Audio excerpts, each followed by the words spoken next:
Medical units, stand by. 30 seconds to contact.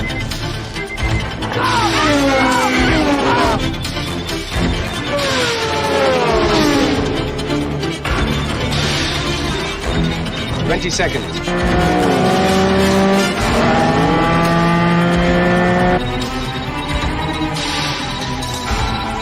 15.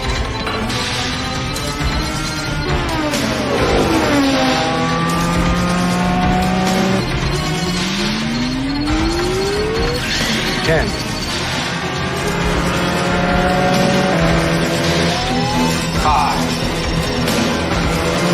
4.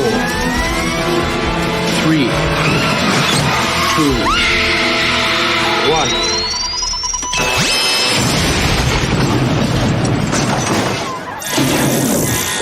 1. We got him. Let's go.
Good evening to all you art aficionados and comic book connoisseurs, and welcome to another episode of Proof of Comics number 79.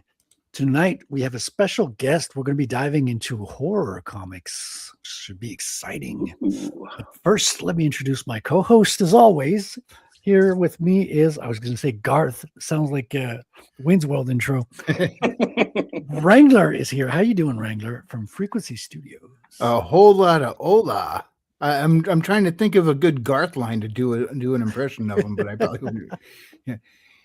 Yeah. If he was an ice cream flavor, it would be pralines and dick. Oh God. Oh man, that's good. And hello to everyone in the chat. No one's in the chat yet, but I'm sure you're lurking, folks. Come on in. Are we live? Are we live? I think we're live. We're live. And we're here with Charlie tonight. How you doing, Charlie? I didn't even know your name was Charlie until Omer told me yesterday. Oh yeah. Good, man. How you guys doing? Doing pretty good. Pretty good. Having a lot of fun. Closed my campaign last week. Yeah, dude. Congratulations with that, man. I saw that. Thank you. It's feels like, turning a page in the turning to a new chapter in the project. It's not done yet. It's going to be done when people hold it in their hands. That's the real. Totally. Have you ever published a comic book before, Charlie? Because you just finished the art. I have, this one, but not like personally. Okay. I was published with a long time ago. Yeah, same as me. We got some similar backgrounds. It's interesting. Yeah, totally. Like, how far are you along with your project right now? So all the art part is finished. So it's been penciled and inked for a long time. A long time. I mean, like a month or so, a little bit over a month. And now I just got the final pages colored by my colorist this week. So I got the last page. Awesome. So I'm just waiting for the high res versions, and I'm going to start putting it all together and get that stuff ready early next year. I'm going to take a little bit of time off during December. It's the holidays, and I don't want to go completely crazy. So I'm going to take I understand breather. That, man. And I'm also taking that time to do a little bit of writing as well. So I'm kind of doing deep dives on the character backgrounds, and looking into their past allows you to see more into their future kind of a thing. Totally. Yeah. I keep doing the same thing. Awesome. And so would you like to tell us a little bit about your background? You could say no. We could say no. I don't want to. Yeah, no, not It's at all. private affair. No, so I actually got into comics in 2007, I think. When my buddy was being published, they got a deal with Viper Comics, and I don't know if you guys remember Viper at all, but they had like a Do TV not. show I for a kind of while. stopped. I got out of it. I was really into comics in the 90s. Yeah, And towards the late same. 90s, I kind of like stepped back and really stepped back in the early aughts and had to like take a break from comics for reasons that I went into another show, but I won't go into here. So I'm not aware of that whole period. It's kind of a dark age for me. So it's kind of interesting. This is what the book looked like. This is my buddy's book. So this is mainly his all his art and stuff. Cool. But yeah, like they just asked if I wanted to. He asked me if I wanted to come in and do some, a backup story, and I said, yeah, come and help. So I just have a little segment in here, in the back of the book. But that was cool to have it like actually hit the stores and all that stuff and see it in the store. And it's like, holy crap, I actually did it, Yeah. Dude, it wasn't an official publisher. It was, I was working with the guy who wanted to get his script done as a movie, and it was doing parallels with The Crow. Yep. So he was looking for an artist to turn it into a comic book. He figured, okay, as soon as I make it into a comic, the next step will be to do a movie with it. Totally. And, that seemed like the height of all that. Like from last I checked was they sold the villains.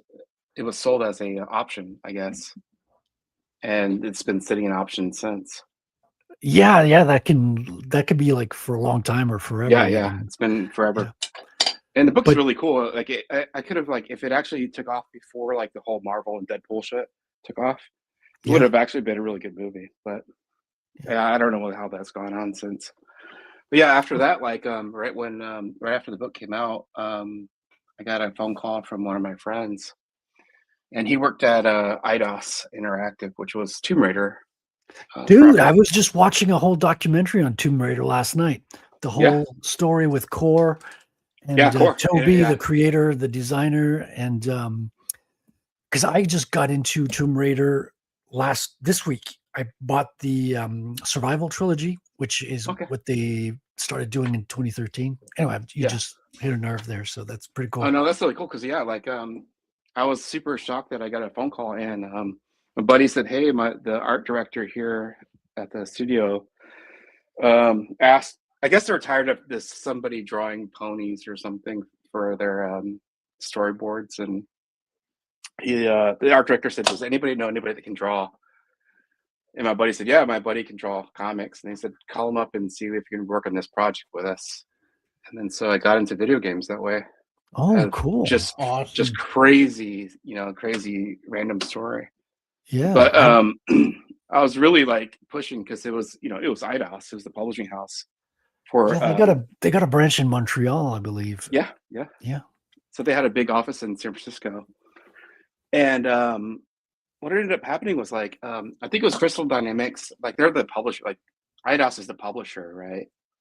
But they have all the different subsects of like different games or different companies that all published through IDOS at the time. Yeah. And so like we had all the properties like Hitman, Shell Shock, Tomb Raider. Love Hitman. I played that a couple of months ago. That was my favorite. You just set Frederic off with that one. Yeah. Saying Hitman to Frederic is like saying Metroid to me. Yeah. Okay, Charlie, you're my new best friend. Sorry, Wrangler. You've been demoted to third place. I'm just telling you right now. So fine, I'll go play my side scrollers. So the funny story is I didn't know anything about Hitman at all. And that was the first project they put me on, was doing it's called FOBs for Hitman. They were the front of the box that you would see. Oh, okay. And it was actually, the project was for Blood Money at the time.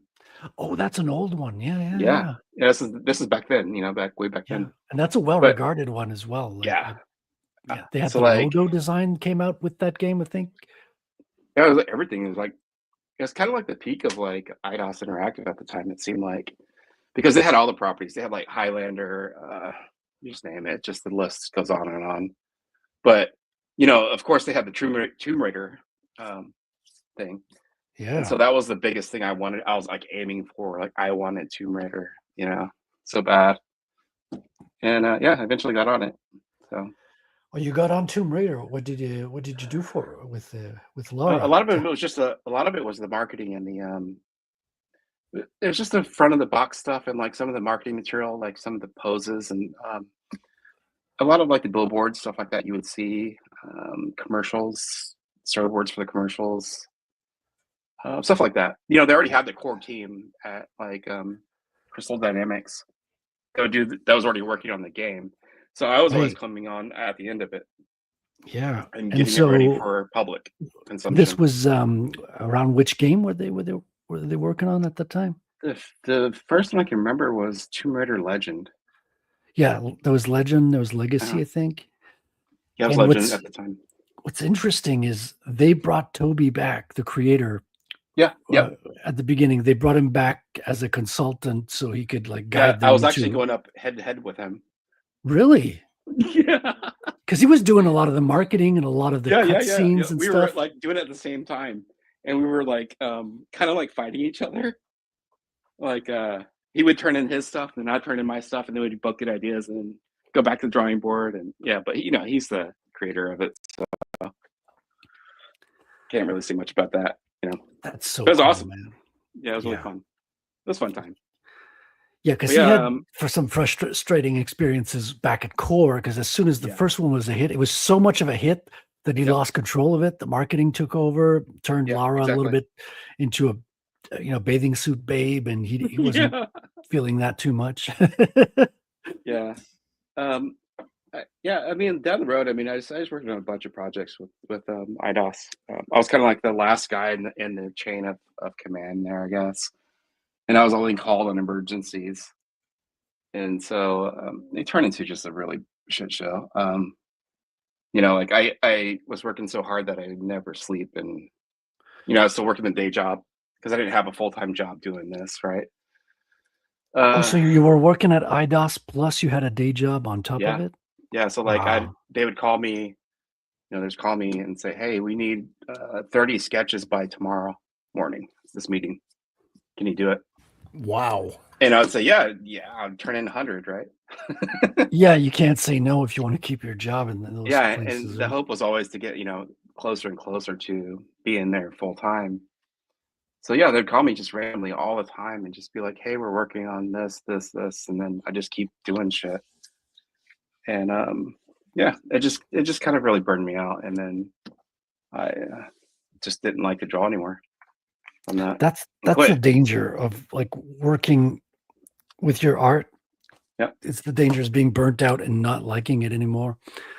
Because when you do something for pay, it changes the dynamic a little bit. Yeah, you think like the dream of mine was to be in comics and stuff, and then just being able to go through comics and then go to transitioning into games right away was incredible. But then at the same time, it's like you never slowed down, right? And there's no break. And then at the time I was going through a divorce and all this stuff, and it was just like compounding crap. Because like when somebody's working 24/7, there's not any room for like a marriage or anything like that, or kids. No, it's for like young kids who like in their early 20s who are not married yet. Yeah, I see that a lot around here. There's a lot of gaming companies in Quebec City where I am. Like, Gearbox is here. The whole Assassin's Creed franchise is partly in Quebec, partly in Montreal. Ubisoft, Ubisoft is right down the road from here. I worked at BCom, which is you wouldn't have heard the company because they had lots of contract with Disney and other stuff. They hired me to do website stuff. And then before I got to working on the website, they pulled me and they said, do you want to work on a game? And I was like, well, hell yeah. And I ended up doing some interface stuff with, what's it called? Age of Empires 4. Oh, no shit. Yeah.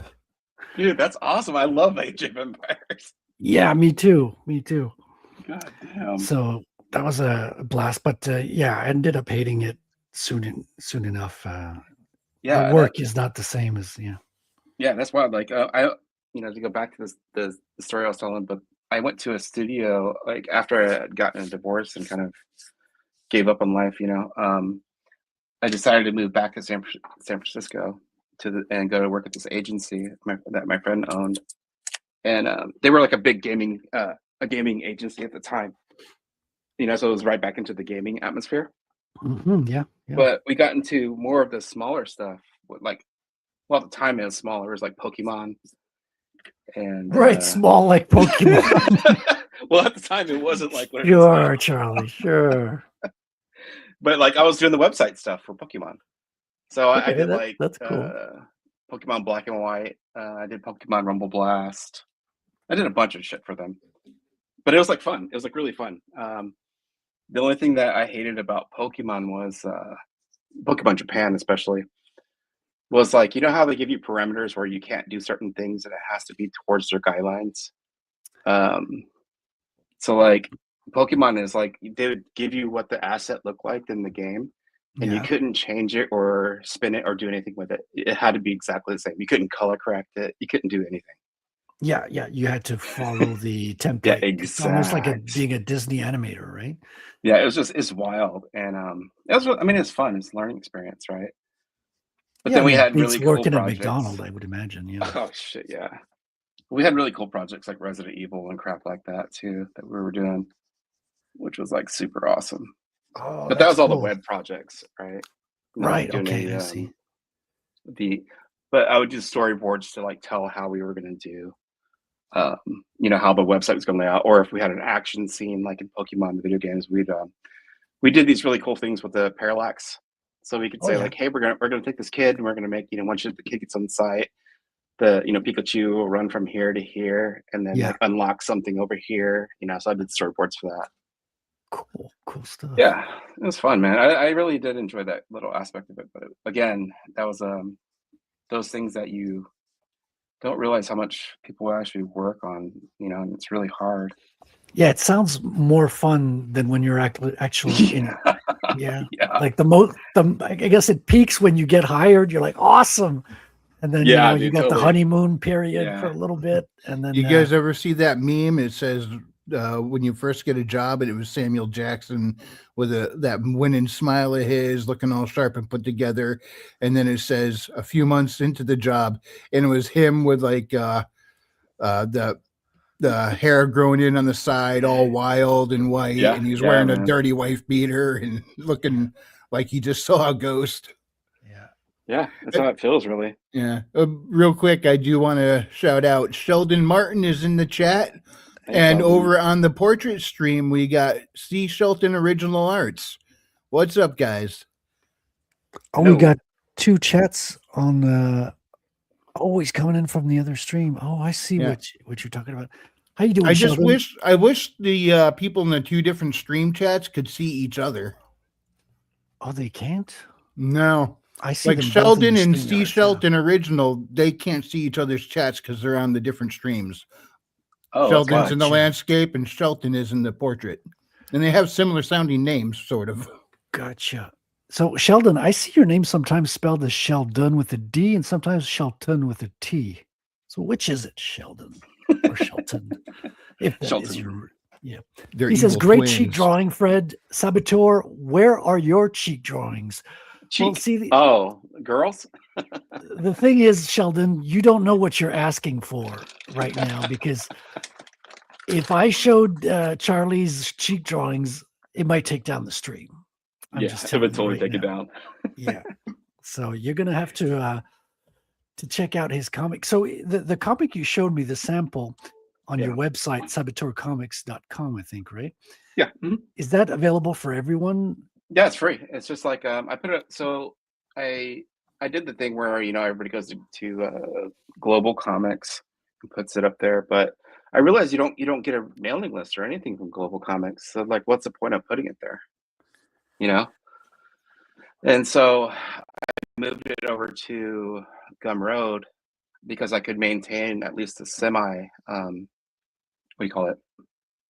mailing list, so I could actually start to gather information. Right. So like when I actually launched my book, I could actually say, hey, do you want to buy it or not? instead of just putting it out and on get in Gumroad. touch with all the people that came into Yeah. contact with you. Yeah. Yeah, totally. So that was like a big thing for me. And I run another site. It's called Saboteur.supply. And I do a lot of like graphic stuff on there. Like I'll scan paper that I use to actually make these graphics and stuff like that. And then so I just give those away for free as well. Nice. So it's like just a bunch of like textures and supplies if you ever needed it. I always need stuff like that. Yeah. Mm-hmm. Yeah, I haven't put too much textures in my stuff. I've got a colorist doing the work for the pages in the comic, but I did colors like on the covers and on the cards, trading cards, bonus stuff like that. Okay. Because he's much better colorist than I am, and I'm a little bit slower, and I'm kind of learning to up my game. Like I've always colored in a basic way, but I need to level up on that aspect. What are you trying to color with right now, or what are you using? So I'm using Krita. Okay, yeah, that's what. Oh my god, just forgot his name. But yeah, one of the guys that I talk to a lot online as well uses Krita. Looks really good. Yeah, it's open source. I met some of the developers in Germany. I went to an open software Libra art meetup with all the developers and artists who work in the space of open source software. A lot of people think because it's free, it has to be cheaper or it has to be limited. But open source software, a lot of times it's professionals making the stuff they need for themselves. Right. And sometimes it's even better. Sometimes you'll get people like a Blender, hell, Yeah, Blender is destroying a market. Great example. Though some developers of Blender down there as well. I tried learning Blender a couple of times. It's like learning to fly in F-16, man. We were just having that chat last night, I think. Yeah. I drove myself insane trying to figure that out. Yeah, I think. And when I looked up YouTube tutorials, it was many updates behind, so half the stuff didn't apply anymore. Yeah, the interface changes at some point. And the thing is, Blender's got even its own video editor within the 3D software. So that's how crazy it is. You can do grease painting animation. Yeah, do everything inside of it. You can do 2D animations. You can do your laundry in Blender. People don't know this, but you can put your clothes in the, scan your clothes and print them out all nice and clean. I used it to put coconut oil on my coffee. Okay. So, oh my God. Charlie, how did you get to like being burnt out doing computer game stuff, Pokemon and all that, to getting to starting your own comic book? What's the process from there? I still work in. I'm a graphic designer by trade, right? Right. Web designer, whatever, interactive. So I still do it every day. That's my day job. Okay, gotcha. I was watching Madi. I can't say his last name to save my life. I'm gonna grab his book.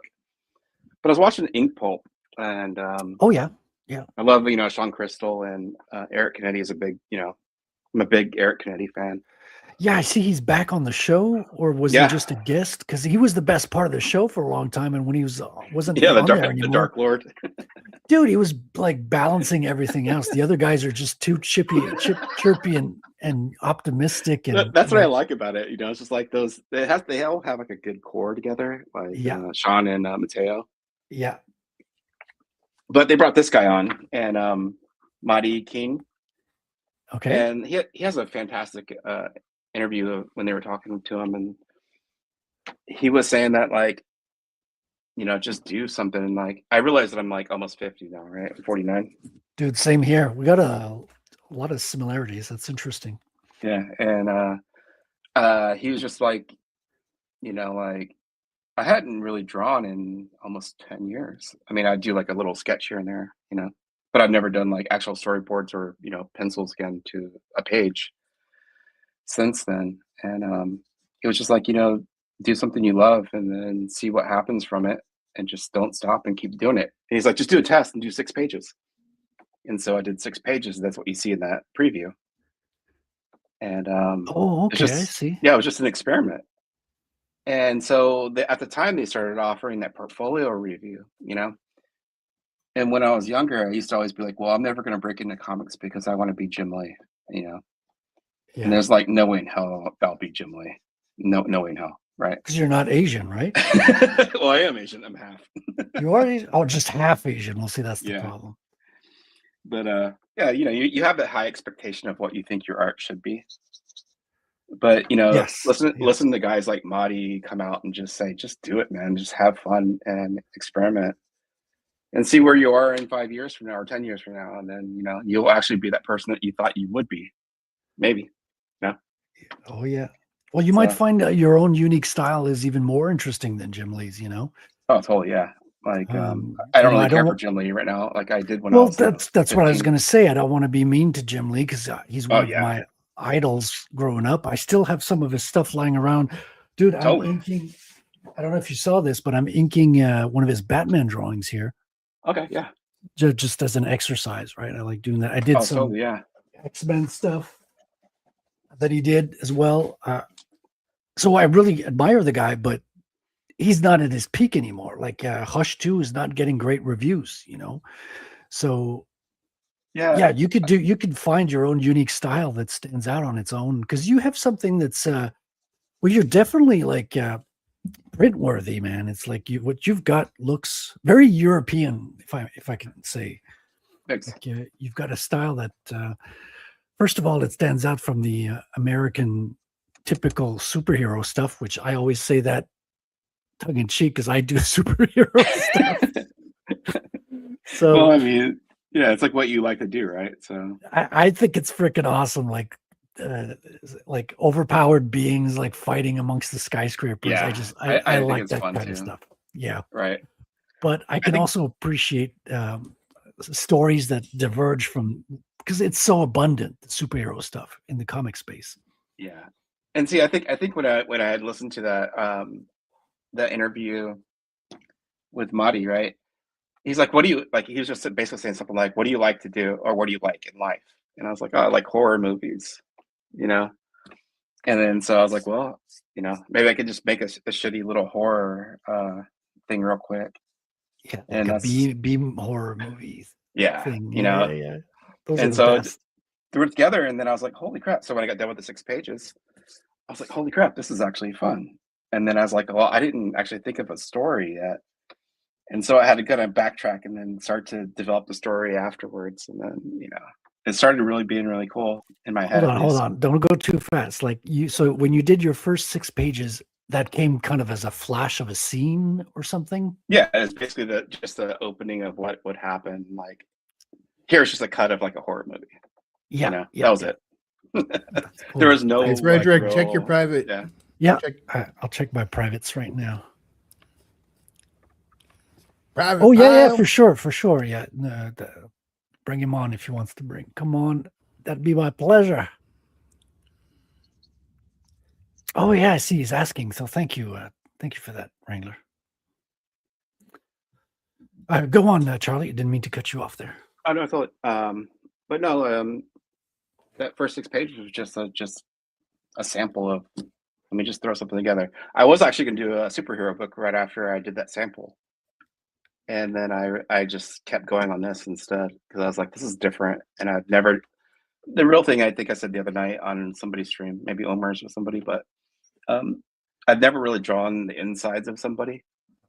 Like really thinking about how people get destroyed, you know, like the fat cells behind somebody's breasts or, you know, things like that.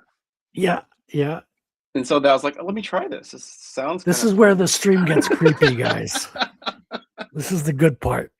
No, but you know, it just sounds like different. Like it's not just some like, you know, savage dragon dude punching some dude's head off. No, you know? Totally. That's and I find that super interesting as well because the Comics Code Authority kind of killed all the horror comics because there was a whole wave of interesting comics in the US before the Comics Code Authority. You'd have horror comics, you have police dramas, you had romance. Right. Then the code came in and boom, it's just superheroes. That's it, nothing else. And it's nice to see those come back like in the indie space or Comicsgate. I don't know if you identify as Comicsgate or just indie or what have you. I'm just sitting in the indie field. Like I just like I don't really understand it all yet. To say like, I hear it like brought up all the time, but I don't really know or understand what's going on. which is totally fine. I mean,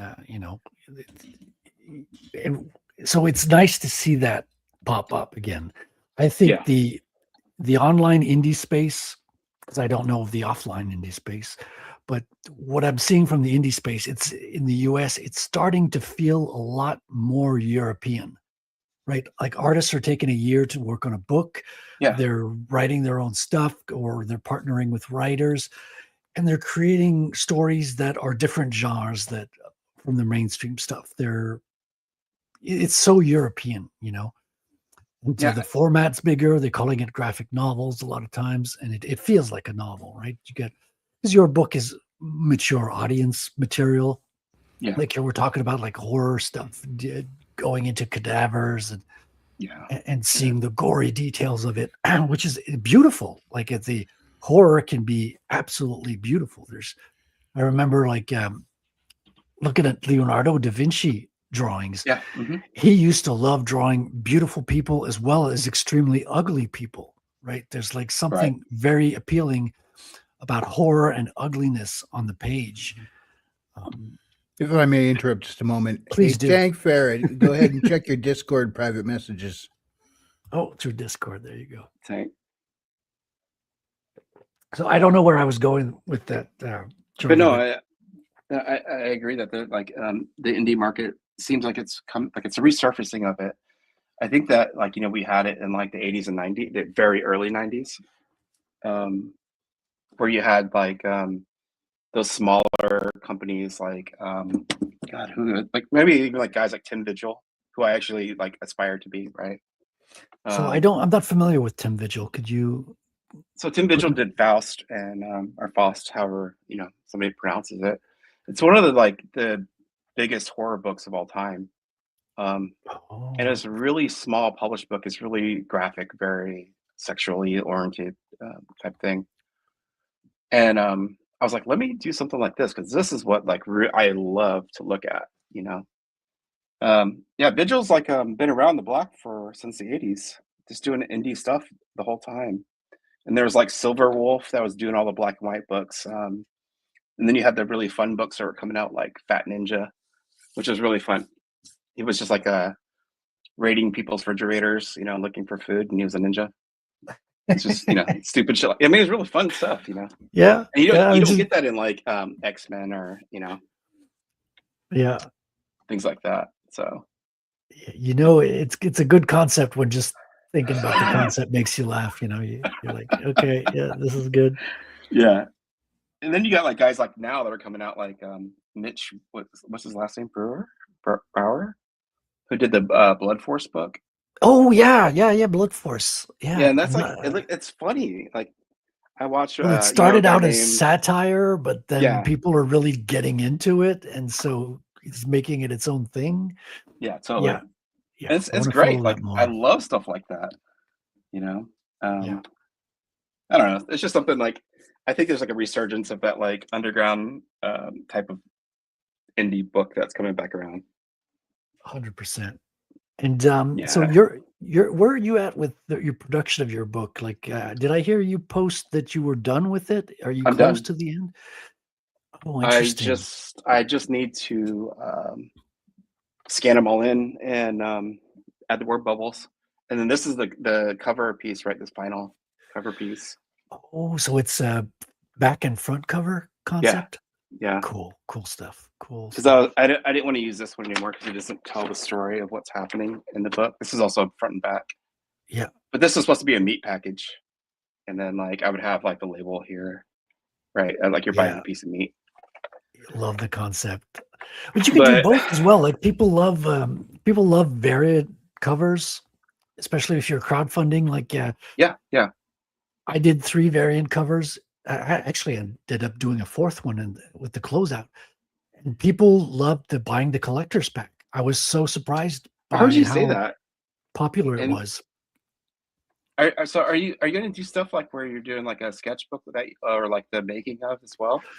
Well, yeah, I'm going to add some extra content with the book because the book is so skinny. it's 24 pages, which is standard with a comic book, but in the indie space, it's a little small. Yeah. And you don't want to be a little small. You know what I mean, Charlie? Yeah. So I know. I'm gonna pad it out. I'm gonna add some extra stuff in there. I've got some fan art as well. So kudos to Ulmer, who kind of kicked the ball. I saw that today. I actually saw his segment on your channel. Oh, cool. Yeah, dude, he did a wonderful piece with Ratel. And since then, I've been getting like new fan art from people in the indie space, like nonstop. Like I even got one this week on a Christmas card, if you can believe it. Like it's crazy stuff. That's so freaking cool. Like the book's not even out. With the Santa outfit. Right, in chibi form, it's so funny, man. It's more than funny. It's heartwarming as well. Yeah, it really is. You're like, people are, you feel like you exist. Like the book's not even out yet, and people are, giving you kind of a little props before it comes out. Yeah, like that's happened to me as well, and like I'm like thrilled that I've had 2 people send me some paintings. And I was like, oh my God, so I can't thank them enough. And it's just like you said, it's heartwarming. It's more than heartwarming. It's like, people actually think of other people, and try to help out, which is the best thing in the world, I think. And something, Oh, Katie's in the chat. How you doing, Katie? Nice to see you. We were just talking about the closeout. Katie helped a whole bunch, man. Yeah. Kicking it off and closing it out. Yeah, man. That's cool. Katie, I think she's taking a break until January 2nd. So grateful for your help this year, Katie. You're a blessing to the space. I hope you get some good holiday time with your family. And we're so grateful for having you in the Comic Skate space as well as on the Commandos as a co-host. So really appreciate you. I want you to know that.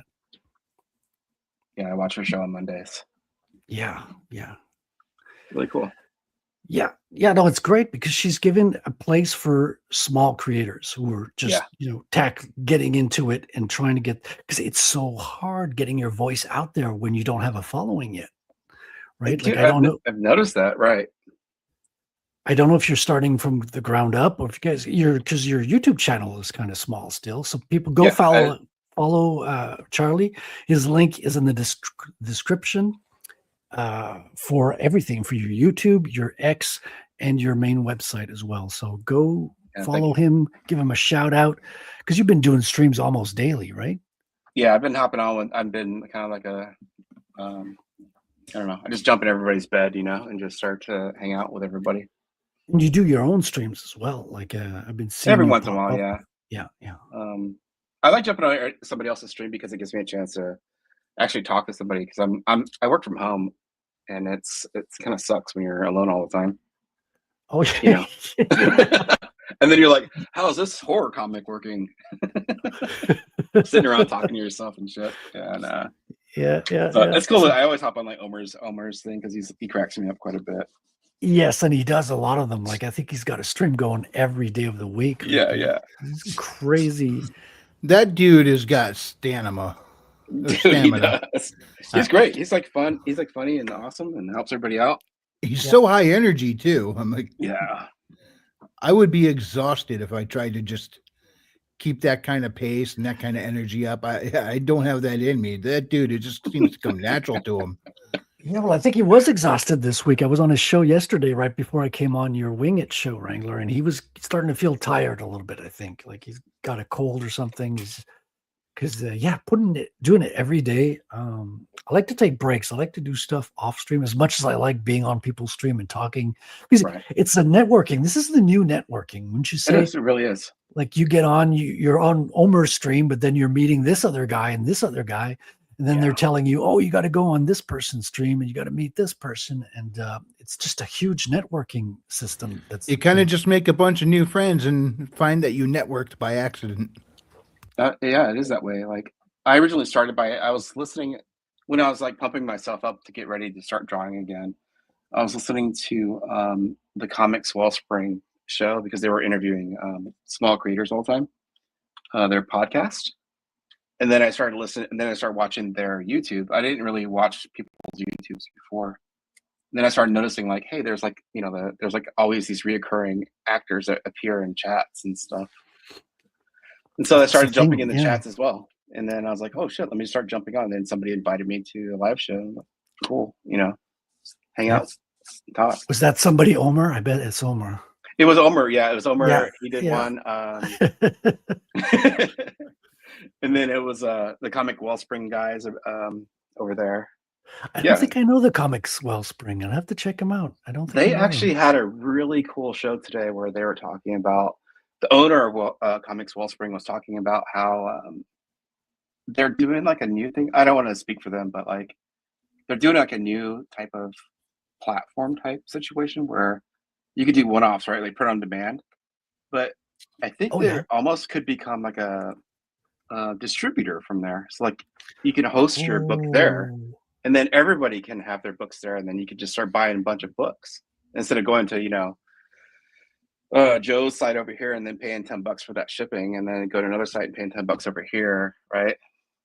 And dude, that's such a big problem, especially being in Canada here. Dude, yeah, exactly, dude. And they were talking about international, going to the international system, and they're going to start to look at the international printers and then see who's doing what. Really interesting concept. And if that really happens, because like the owner is basically saying like they're going to take the middleman out, like take that out of the equation, just give it back to the back into the alley and take him out. Yeah, basically. Middleman, this is your last day. But I mean, that's awesome because, like, I don't think the U.S. has diamond anymore. I'm not really sure how. Well, they're filing for Chapter 7. I don't even know what that is. Like, some form of bankruptcy. Is it 7 or 11? Well, there's both, but it's 7. I read recently. Welcome to Chapter 7 of 11. 7 of 11, yeah. And well, they've just burned their reputation because people have been sending them books. They've been taking the books and selling them through the back door and not giving people money, not giving people the books again. So they're doing the worst possible thing you can do, reputation wise. So they're burning their reputation. So like, there's a bunch of books in Canada that I wanted to buy too. Like, I bought your digital one, right? Because I thought I was gonna run into the situation where I would have to pay that tariff or something. No, I'm shipping it from the States, so it's gonna be like $10 shipping. Yeah. See, that's awesome. Like, I didn't know about that at the time. And I heard about like when Sean Crystal was talking about, they have like a service where people drive a van across the border and then they ship it from the border. So it's like, I'm getting it printed in the States. So I'm going to get printed by Pete Cimetti, right, of Alterna. And then I'm going to be probably distributing it through Critical Blast or some other service. So it's going to be shipped out through the US even before I get it. So okay, yeah. Oh, that's cool. So well, it's probably going to get shipped out directly from the printer to the distributor, which is probably Critical Blast, and then to people. And then I'm going to get the remaining copies because I want to sell some stuff in conferences here as well. Oh yeah, totally. Because there's like another company out of Canada that I like a lot too. I think they're called Gore Comics, and they do a lot of like the horror stuff. Oh, interesting. But I shouldn't show the front, but that's like a back image. This is the company Bloody Gore Comics. Cool. But when I was trying to do the shipping, it was like crazy. It was like exactly the same cost as buying the books, and I was like, dude, I can't. Yeah. That's Derek says I published my book through Comics Wellspring. There you go. Some people have been using it. Yeah, and they're pretty big actually around here. Draw Zombie says, yo, if that is really Draw Zombie, because if I know Draw Zombie, he usually says woo. So I'm highly suspicious of this account. I think he may have been hacked. Oh, here it is. Woo. Okay, checks out. That checks out. And yeah, nice to see you, man. Nice to see you in the chat. Yeah, I think we talked about you had bought the Alterna printing beforehand, right? Yeah, so I got like a small upfront during their crowdfunding. I bought like a $50 voucher just to get a ticket in hand, and I'm going to be paying when I do the printing early next year. Yeah. And that's on the newsprint, right? Yes, so it's quality newsprint, though it's not like cheap yellow newsprint. Yeah. So I haven't seen it in hand yet, but I hear good things about it, and I like the idea of a newsprint comic book. Yeah, exactly. That's what I'm trying to get to. So I've been, researching and looking for that. Oh, cool. Yeah. Because so is your book going to be black and white? It seems like it's horror is perfect for black and white. To be honest, I would have loved that my book was black and white. It was simplified a lot of things, but like a superhero comic, it's so colorful. Yeah, you can't really do a black and white version. It wouldn't fit thematically. Yeah, I think too, it would have simplified some things. You're right, totally, man. Like I thought about coloring it, and I was actually thinking about like doing a spot color, like a spot red, only on the blood. Blood pages. Yeah, that works too. But this book doesn't have a lot of blood yet because there's kind of the introduction and stuff like that. So I was like, and how many pages is your first book? This is 32. Okay, that's perfect size. I think my second issue is going to be 32, somewhere around there. Yeah. I planned at first to have it like a 24, like you did, and then I couldn't tell the story completely for one issue because it's gonna be a lot of dialogue and then talking back and forth. Oh yeah, a lot of detective work, I imagine. Not really. It's just kind of intros of what's happening, and I did 4 to 6 pages of action. So I just kind of went overboard, and then like I said, some guys submitted art. And then so I took one of their his name, I can't say his name online. I can't remember his name online. It's like Astra D. But he's like a painter out of England and amazing artist. And I'd never seen his stuff before. And I was like, how the hell did you even get your hands on what Tommy looks like? But apparently he saw the preview and then he painted it. Power of the internet. Yeah, I was like, oh my god! So I made that a poster for the interior, double page spread. Oh, nice. Yeah, because you could print just a single color page in the middle. Right. Yeah. Add that as a pinup or something. And it looks like it does look like it should be a double page spread. So, because it kind of fit like another thing like I'm trying to like incorporate into the book is like since this all happens in the 70s. A lot of that like old smut type stuff or like that grit, like the grindhouse grit. Oh yeah. Like driving down the street in New York, and seeing all the cinemas and stuff like that. But double feature, yeah. Yeah, it's kind of like that. So like his artwork in the middle really seemed like it fit perfectly for that. So I was really thrilled. That simplifies the story a lot because modern day is so complicated with cell phones and so much technology that if you do a horror thing, exactly, like cell phones complicate everything. It's harder to get people isolated in a threatening way nowadays. Thank you very much. Because that was my whole in the first 6 pages that you see. I messed up because I didn't plan on what year it was taking place. Right. It was your and first. Then afterwards, I was like, oh shit, there would be cameras everywhere. yeah, it doesn't work. Right. So, the good time period would be the 70s. Well, see, my comic takes place present day, but I see it as a sci-fi story. Okay. But it's present day sci-fi. There's so much technology around nowadays that if you address it head on, you're in the future already. It's crazy. We are in the future already. You don't even know what we have yet. Yeah. I've heard that a lot of horror writers are actually deliberately making their work period pieces to get rid of the cell phones and cameras everywhere. Yeah. I mean, it makes sense because like it's harder to explain like why there's a severed head down the road when there's 15 cameras that saw every move of that head bouncing off of somebody's car. Exactly. It gets too complicated. So either that or why the surveillance systems aren't picking it up as a clue as to who's doing it. Right. And, the funny thing too is like when you see what's happening in the modern today, in the news, for instance, and they can't figure out who, like somebody that just had, a situation happen in maybe I forgot what area in New York, but they have the grainiest photo of this person walking down the street, and it's like we can take damn pictures of Mars, but we can't take a picture of somebody walking down the street. I don't get it. It seems like that it's kind of like a made up story in a way, because there should be a high resolution somewhere out there. Not everything's in 368 or whatever it used to be. Yeah. I could be. I could be wrong, but well, not like everything adds up. Res. Yeah.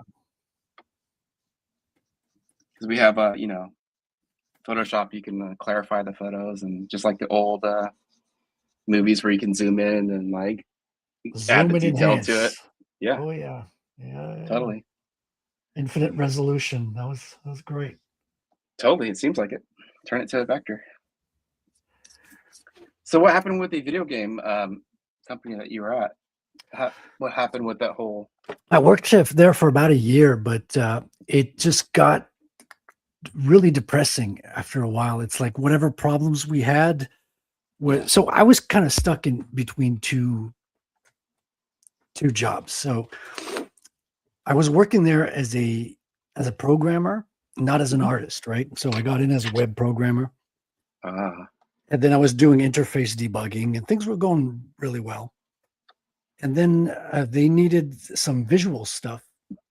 And so I started working as an artist, but instead of answering to the guy who was in front of me, who's the lead developer, I had to answer to another guy that's on the other side of the building who wouldn't meet me. And I had to walk for an hour to go see, and the communication was just horrible. Yeah. So it was a total communication breakdown. And I gotcha. we do like daily meetups with the group, like, okay, what's going on? What issues are you having? And I'm like, well, I have this big issue right here that I need resolving. Oh, that's nice. And I realized, oh, they're not really like, oh, that's nice. They're not really like trying to solve the issues. They're just going through the motion because they're taught that they have to, talk about the problems, but they forgot the main point, that we're supposed to solve these problems. And so I realized, okay, these problems are not going to get solved. Yeah. And it was just a joke. Like there was no communication in that company. And we were just like in a dark corridor at the end of it just got really dark and depressing, and I stopped going in. I stayed home working on my own website because I was actually wanting to get some work done, because for a while we didn't even get any work coming in. And I was like, well, I don't have any work to do. And they were like, well, you're still paid. Yeah, but like I'm paid to just sit on my ass. Yeah. Like I could do that from home, sit on my ass, like I could do that remotely. So, oh, totally. Yeah. But that didn't fly with them. So ended up not working out. But that's kind of when I said, fuck it. I'm just going to start my own comic book project at that point. Got into it. I mean, that's the best way of doing things. It's just starting something, and I'm kind of the same way. Like I hate the company I'm at right now, and I kind of get away with a lot that I shouldn't really say. And I'll sit around and I'll like pencil a couple, pencil panel here and there, when I can, instead of actually working. Sure, or I'll be on somebody's stream that's streaming in the morning, hanging out. Oh, really? That's funny. Yeah, but every now and then when a project does fall through, then I'll pick it up right away, just do something. Yeah, it's mostly about your availability now. Then, yeah, it's not the old industry system. It's weird. Yeah, it's really weird. Like, I don't know. Sometimes I think I could be somewhere else instead of here, but I like to be like a spoiled kid and have like 3 monitors while I'm working, so I can watch movies over here and play on my Wacom on the other one, shit like that. That seems like more distractions to me. I'm trying to get away from the screens, which is I'm trying to too. Yeah, right. Yeah, because you're also working very traditionally. Yeah. Are you penciling blue line right now? Because I thought you were drawing pencils and then printing out blue lines. I thought I heard you say something like that. Yeah. So sometimes I'll do it directly on the page and just pencil directly, but other times I'll pencil blue lines on my iPad or the. I'm on it. Oh, you're on it? Cool. Thank you. But I'll take this pencil and I'll scan this pencil and then reprint it and then ink on top. Oh, okay, so you got multiple pencils, multiple steps of pencils. Yeah, that way, like, super fascinating. If I super screw this up, which I do quite a bit of times, like just trying something new, I can just reprint it and then have another one to go. Yeah, I always scan my pencils before I ink, for the same reason, you know. Right. I have a. Oh, go ahead. Sorry. Oh, I was just gonna say, like, I don't screw them up like I used to when I was younger, because when I was younger, I was using more traditional brushes and quills, and that's more prone to spilling ink on the page. And that now I use modern, Korean or Vietnamese, these Japanese pens, so calligraphy pens, Tombow pens, and they're not as prone as errors. I still do mistakes, but they're small mistakes I can fix on the page. But you never know when something's going to be totally screwed up, and you want to have at least a trace of the pencils, so you can do like you're doing, like a blue line print, and then boom, you can have another go at it. I've had pages where I spilled ink all across the page, and then I just took the deleter white out the stuff, and then I just painted over it, and then just re-inked over it on the page itself. So it looks kind of like really, really crunchy and dirty looking, and it actually kind of worked. Well, with a horror comic, because it's an interesting texture. Because you've got a unique stylistic, stylistic style. That's not totally not repeating the same word there, Fred. I'm a writer, folks. Also, I don't know if you know this, people, but I'm also writing now. So that's good. I am too, and I still do that when I'm speaking, and I like in mid-word, I'm like, oh no, I'm doing that. Yeah. But you've got something of an expressionistic style. Like you could see the lines. I really like that. Like you see the energy of the lines, and it's very stylistic. Like it's not a clean, aseptic. Is that a word? Septic. That sounds like septic tank. That's not what I'm going for. But it's not like a clean, like image style. It's not a Scott Williams, Jim Lee super clean. You've got that gritty, dirty, in a good way. That gives it that underground indie vibe. Like especially with the Zipatone. You know how much I love the fucking Zipatone. Oh man, that stuff's so fun. And that's why I decided to keep it black and white as well, because it's just like, why spend? I've already spent over a couple $100 on the Zipatone on the pages. We got a Kahuna in the chat here. A shaven Wookiee has joined the group. I like my hair's coming back, but it's at that stage where it's messy no matter what I do. Yeah. So Charlie, you might not know, but Kahuna was in a divorce, and his ex-wife got his hair. So he had to grow it all back. This is true. She demanded it. She's like, I may lose the kids, but I'm getting your hair. Awesome. How's it going, man? Doing pretty good, man. How you been? That's a very blue comic. Is it Avatar inspired? What's going on there? Oh, yes. Wow. Like Kahuna showing his ignorance here. Blue line. I know what it is. But the ignorant card is more fun. I never pretend I know what I'm talking about. Never. Not once. Definitely not in 9th grade in high school and public school for the first time. No, not then. You know your shit around comics as well, because you're even into bande dessinée and stuff. Like you. What's that? You're well read. I have read one of the mangas, so I know what's up. Yeah. Sheldon requests that Kahuna keeps his shirt on. I'm just sitting here thinking, Kahuna has a shirt? Okay, what? So Sheldon, if you want Kahuna to keep his shirt on, you got to send $100 Ko-Fi, and Kahuna will keep his shirt on. If Sheldon, not, I know you? Did I take my shirt off in front of a stranger again? Again? Do you ever do a stream without taking your shirt off? Seriously? Not my own show anymore. No, because when I went on your show, everyone on the show had their shirt off. We were trying to acclimate to your including culture. me, which is weird. I don't know how that happened. You did get 2 other backers. Yes. So it makes sense. I do get a kick out of how you tend to join live streams from your shower. My only fear is that one day you'll drop the phone. That's awesome. Yeah, that's your only fear. That's your fear. You're afraid of that. No, Why wouldn't I be Wrangler, afraid of join that? the crowds of people excited for that inevitable event. That's that why will people definitely tune happen. in. They're just tuning in to see, is this going to be We'll the fix day? it in post. It's like one of those shows like where the guy's like moving around and something is barely blocking the view at all times. Just it's like a magic trick. It's good. It's going to be like that. The people are like tuning in. It's like the end scenes in Austin Powers 1. Yeah. Shampoo bottle. So what God blessed that character model on your screen, Frederic? Because that's redonkulous. No, she's just Russian, you know. Oh, okay. That totally makes sense. It makes sense now, right? Now give me a Filipino girl about the size of one of her legs, and that's more my speed. Oh, there you go. There you go. I don't have a Filipino character yet. I've got a Haitian girl. She's got snakes on her head though, so I don't know if that's your type. It's like you never know what folks are into based nowadays. on a real person, yes. Right.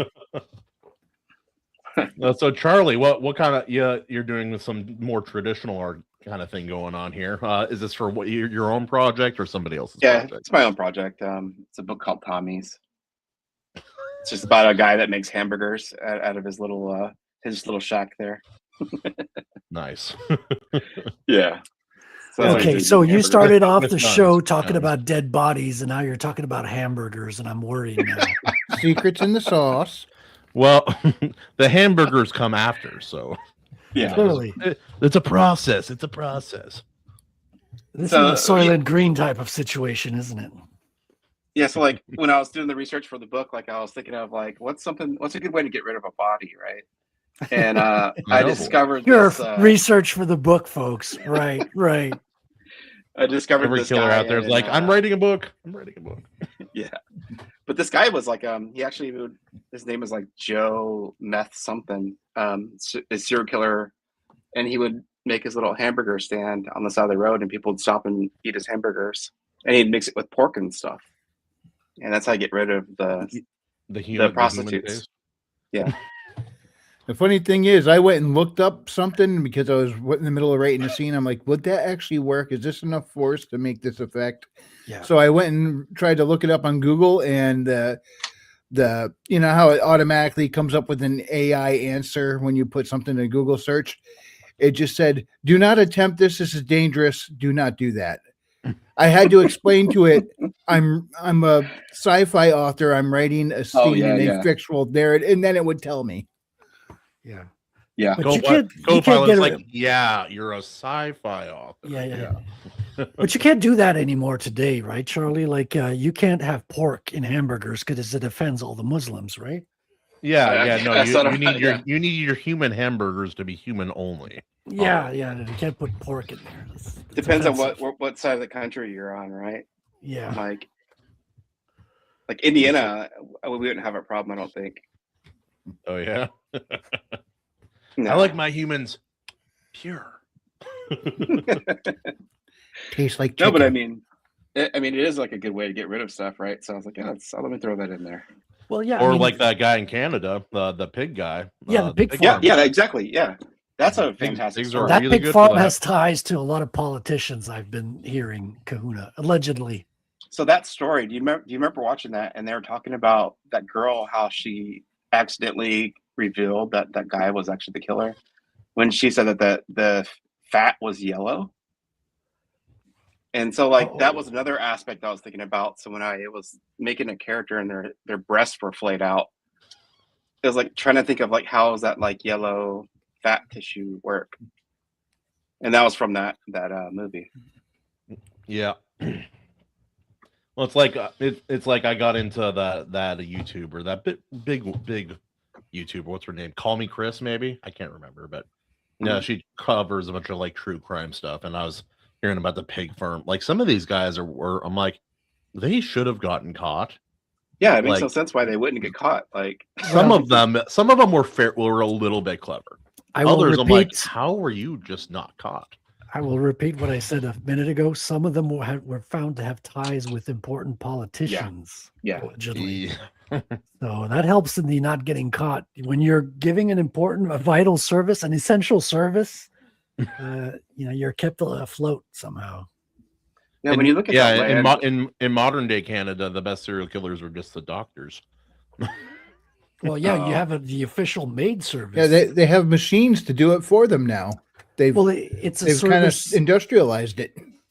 Yeah, it's a whole official service part of the medical establishment now. So if your medication costs too much or your services cost too much, they try to sales pitch you into the maid. Euthanasia? Yeah. No way. Also, am I the only one who thinks that it's like, oh yeah, we'll fill out the paperwork later. Let's just toss this guy in there. Yeah, and the funny thing is, that's got to are you happen. serious? That's wild. Yeah, the Canadian medical system has become Dr. Kevorkian's wet dream. Yeah, no, that's 100% serious. That's wild. I had no idea. It is. Oh no, Canada is in trouble right now. Yeah. Oh yeah, we read that every day. Like, we as an Americans, laughing at all the other countries that are falling apart, but we're falling apart too, it seems. Oh, we're falling apart, yeah. Well, we have our own problems, but we're not jumping off the cliff as quickly. Yeah, because Canada used to be so close to the United States, like culturally. We're so close. I was going to say geometrically, but I mean geographically. We're neighbors, and we have the same culture. Very close, your best actors came from Canada. Your best comedians came from Canada. All your talent. Frederic, you're my favorite geometric neighbor. Yes, mine as well. Like even in war, like we all fought together too. So that's right. Just like neighbors. Right. Well, it's like World War I but before the U.S. started officially sending people over, a bunch of these the scummy southern border hopping Americans trying to jump in the border to go with Canada to go fight. It's weird though, is I don't hear any Canadian accents from you guys. Well, I'm French Canadian, so my accent's French, and I'm not one of those dirty English. Get the beer, eh?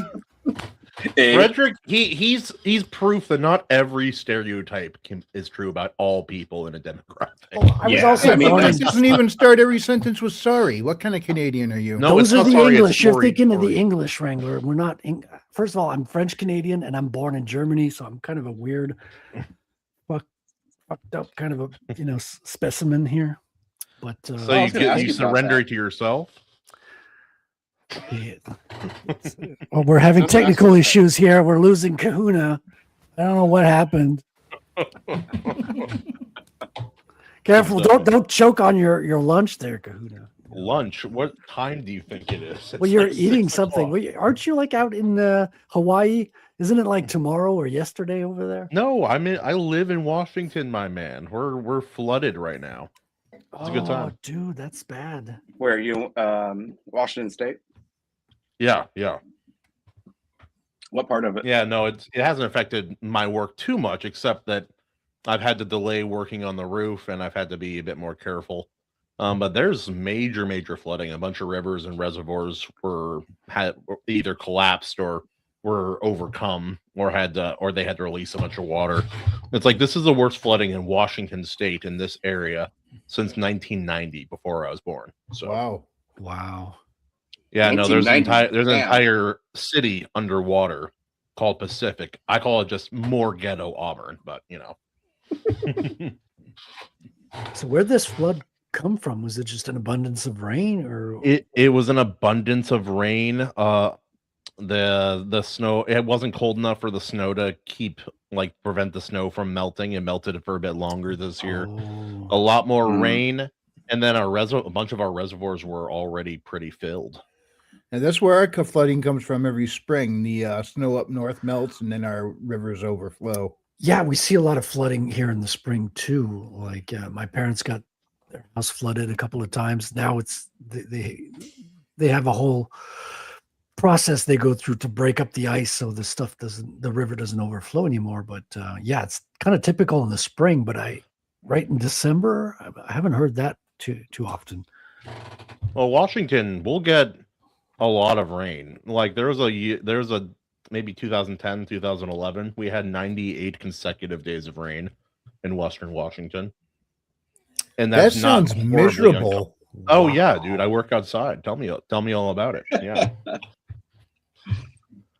We Wet don't t-shirt even get contest? very much snow. It's just wet, gray, year round, man. That's kind of like people move here in the summer, and I always laugh. They're like, it's beautiful here. I'm like, Washington during summer is a dream. It's a fantasy. It's not a real place.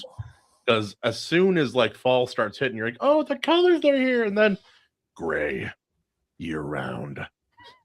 Yeah. Gray until spring. Yeah, you sound like you got like British weather more than anything else. They have the like that's the thing too. People kind of like London. Like I think of London. People in like buddies of mine who live in London are like, it gets hot here, and Europeans, they don't really know what temperature means. No, that's a broad statement. People in the UK don't know what temperature means. They're like, oh, it's cold or it's hot. And then I look, I'm like, no, it's not. You're fine. They don't even speak in Fahrenheit, weirdos. The only person I respect when they say it's cold is if I'm talking to a Russian. That's the only time I'm like, really? It was cold. Okay, I'm listening. If I'm wearing a long sleeve, that's when it's cold. You see, that's what I mean. When he's wearing a shirt at all. That's true. Must be cold right now, huh, Kahuna? No, I just didn't feel like showering. But yeah, no, it's funny in Hawaii, like a couple of years back, maybe three or 4 years ago, my cousins and my aunties and uncles started sending me all these pictures. Clowns out there wearing full fleece down, like puffy winter coats in 50 and 60 degree weather. Dude, yeah, that's cold. Over there? Very cold. When you're used to like, 80 to 90 degrees all the time. Now, actually, I'm going to correct you there, Charlie. Not to call you an idiot. No, I'm kidding.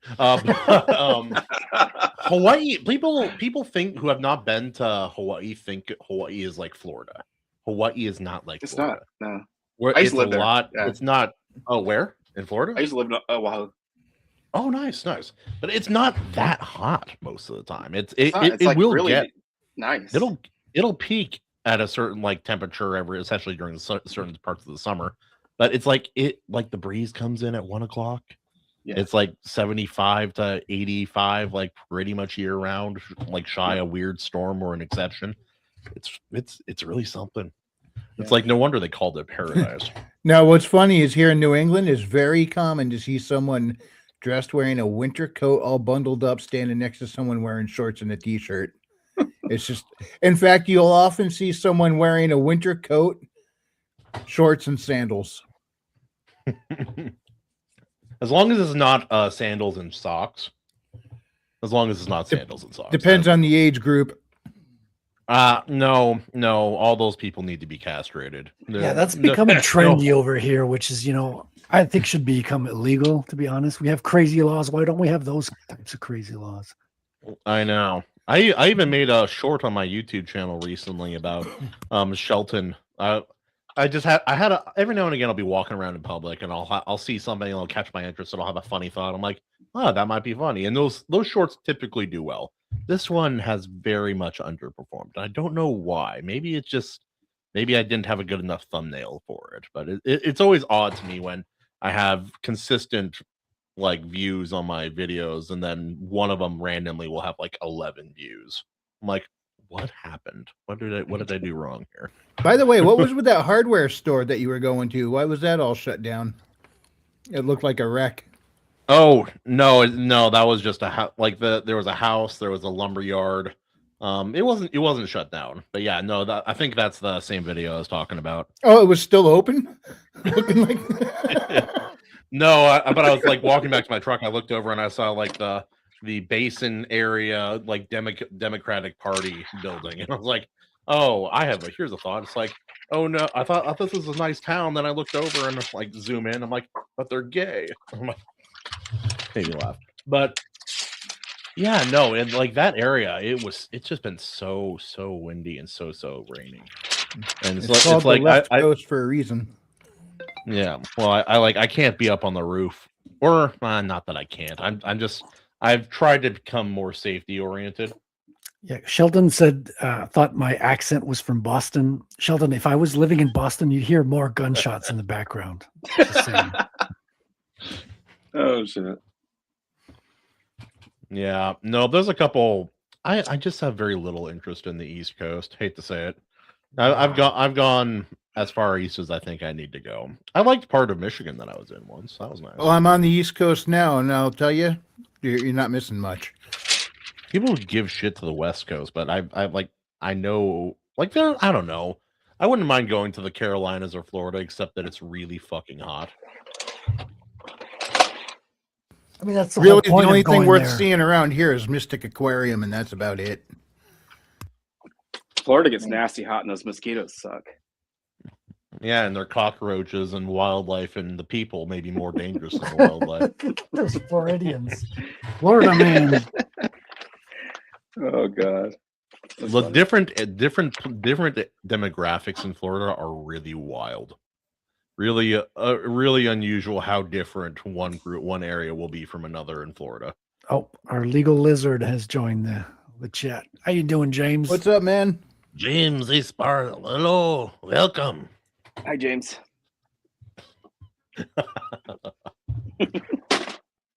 If you're here for a staring contest, you're winning. Yeah, James is making one hell of an entrance. I've been killing geckos that size since I was born. I can handle it. Well, he's zoomed in. He's actually much smaller in real life. He's like the Geico gecko. He's the one who goes and sues the insurance company. He doesn't work for them for infringement. He's actually a security consultant. So I was going to ask you about that. Why do you have like a koala and then there's like a lizard on the show every now and then? I see them all the time, actually. A koala? You thought Ultimate Kahuna was a koala? What is it? Or is it like a badger? The otter? Oh, the otter. That's what it is. Oh, the Lord Otter. I was trying to figure out who you're talking about. I'm like, what? Yeah, because we have a hard time getting actual humans on the show, Charlie. So we have to resort to animals. We have a lot of PNGs, a lot of what I've been assured are real large-breasted women. Due to illness, the part of the Lord Otter will be played by Ricky Tikki Taffy. It's like, Otter, stop using the voice changer. He's like, all right. Otter is a Floridian. Speaking of Floridians, he is. He's also a little guy. Like the otter, it would actually be a larger creature than him. Yeah, he called himself an otter to appear taller. We lost James. We lost him. Yeah. Oh, he'll be back. Technical difficulties. Real quick, has difficulty reaching for the keyboard. This is true. Did any of you guys seen any of the recent anime movies that have come out in theaters in maybe the last 6 months or so? Hey, friends. Movies. Hey, James. Mic is working. Nice. Hello. Yeah. I actually found a glitch about StreamYards here. Apparently, if you have a window open and you mute it, and then you insert the StreamYards link to join, it'll still be muted, but you won't be able to unmute the window. You have to close it open, a new one. Ah. Yeah, so that's what just happened. Yeah, it could be a browser issue. Yes. Yeah, we have a lot of browser issues in the desert underneath rocks. Yeah.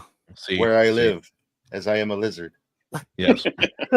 We noticed. Kind of blocks that Starlink signal. It's a Lizard Awareness Month, so you know.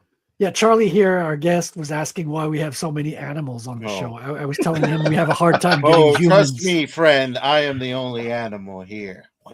I don't know. I'm the most wild of any creature. Yeah, because when Charlie was talking about a koala, I'm like, what koala? Are you talking about Kahuna? I just knew it was fuzzy. That's all I knew. He is fuzzy. I mean, he's a fuzzy little guy, and he sounds like a Wookiee when he comes in.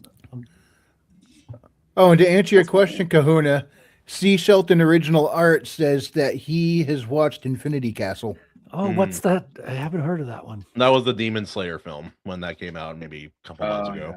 Yeah. I watched the K-pop Demon Hunter. Does that count? Sure, I guess. Why Is not? that, is that Yeah, good? it's a Did people movie. actually like that? So I've seen it, and even without children, it's a very good movie. yeah, I'm ashamed to admit it, but it's actually good.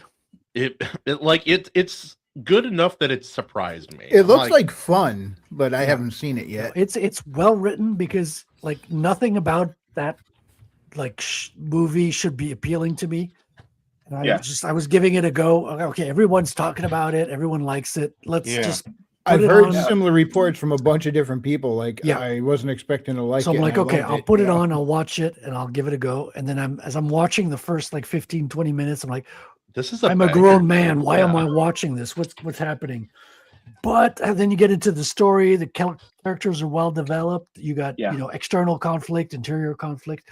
Everything is kind of well laid out. So I was like, okay, this is actually interesting. And the best part that I really liked is I don't know if you've seen any K-pop videos, but they're like very overproduced, very choreographed. Too flashy. Yeah, and that's what the fight scenes were. Exactly. That's cool though.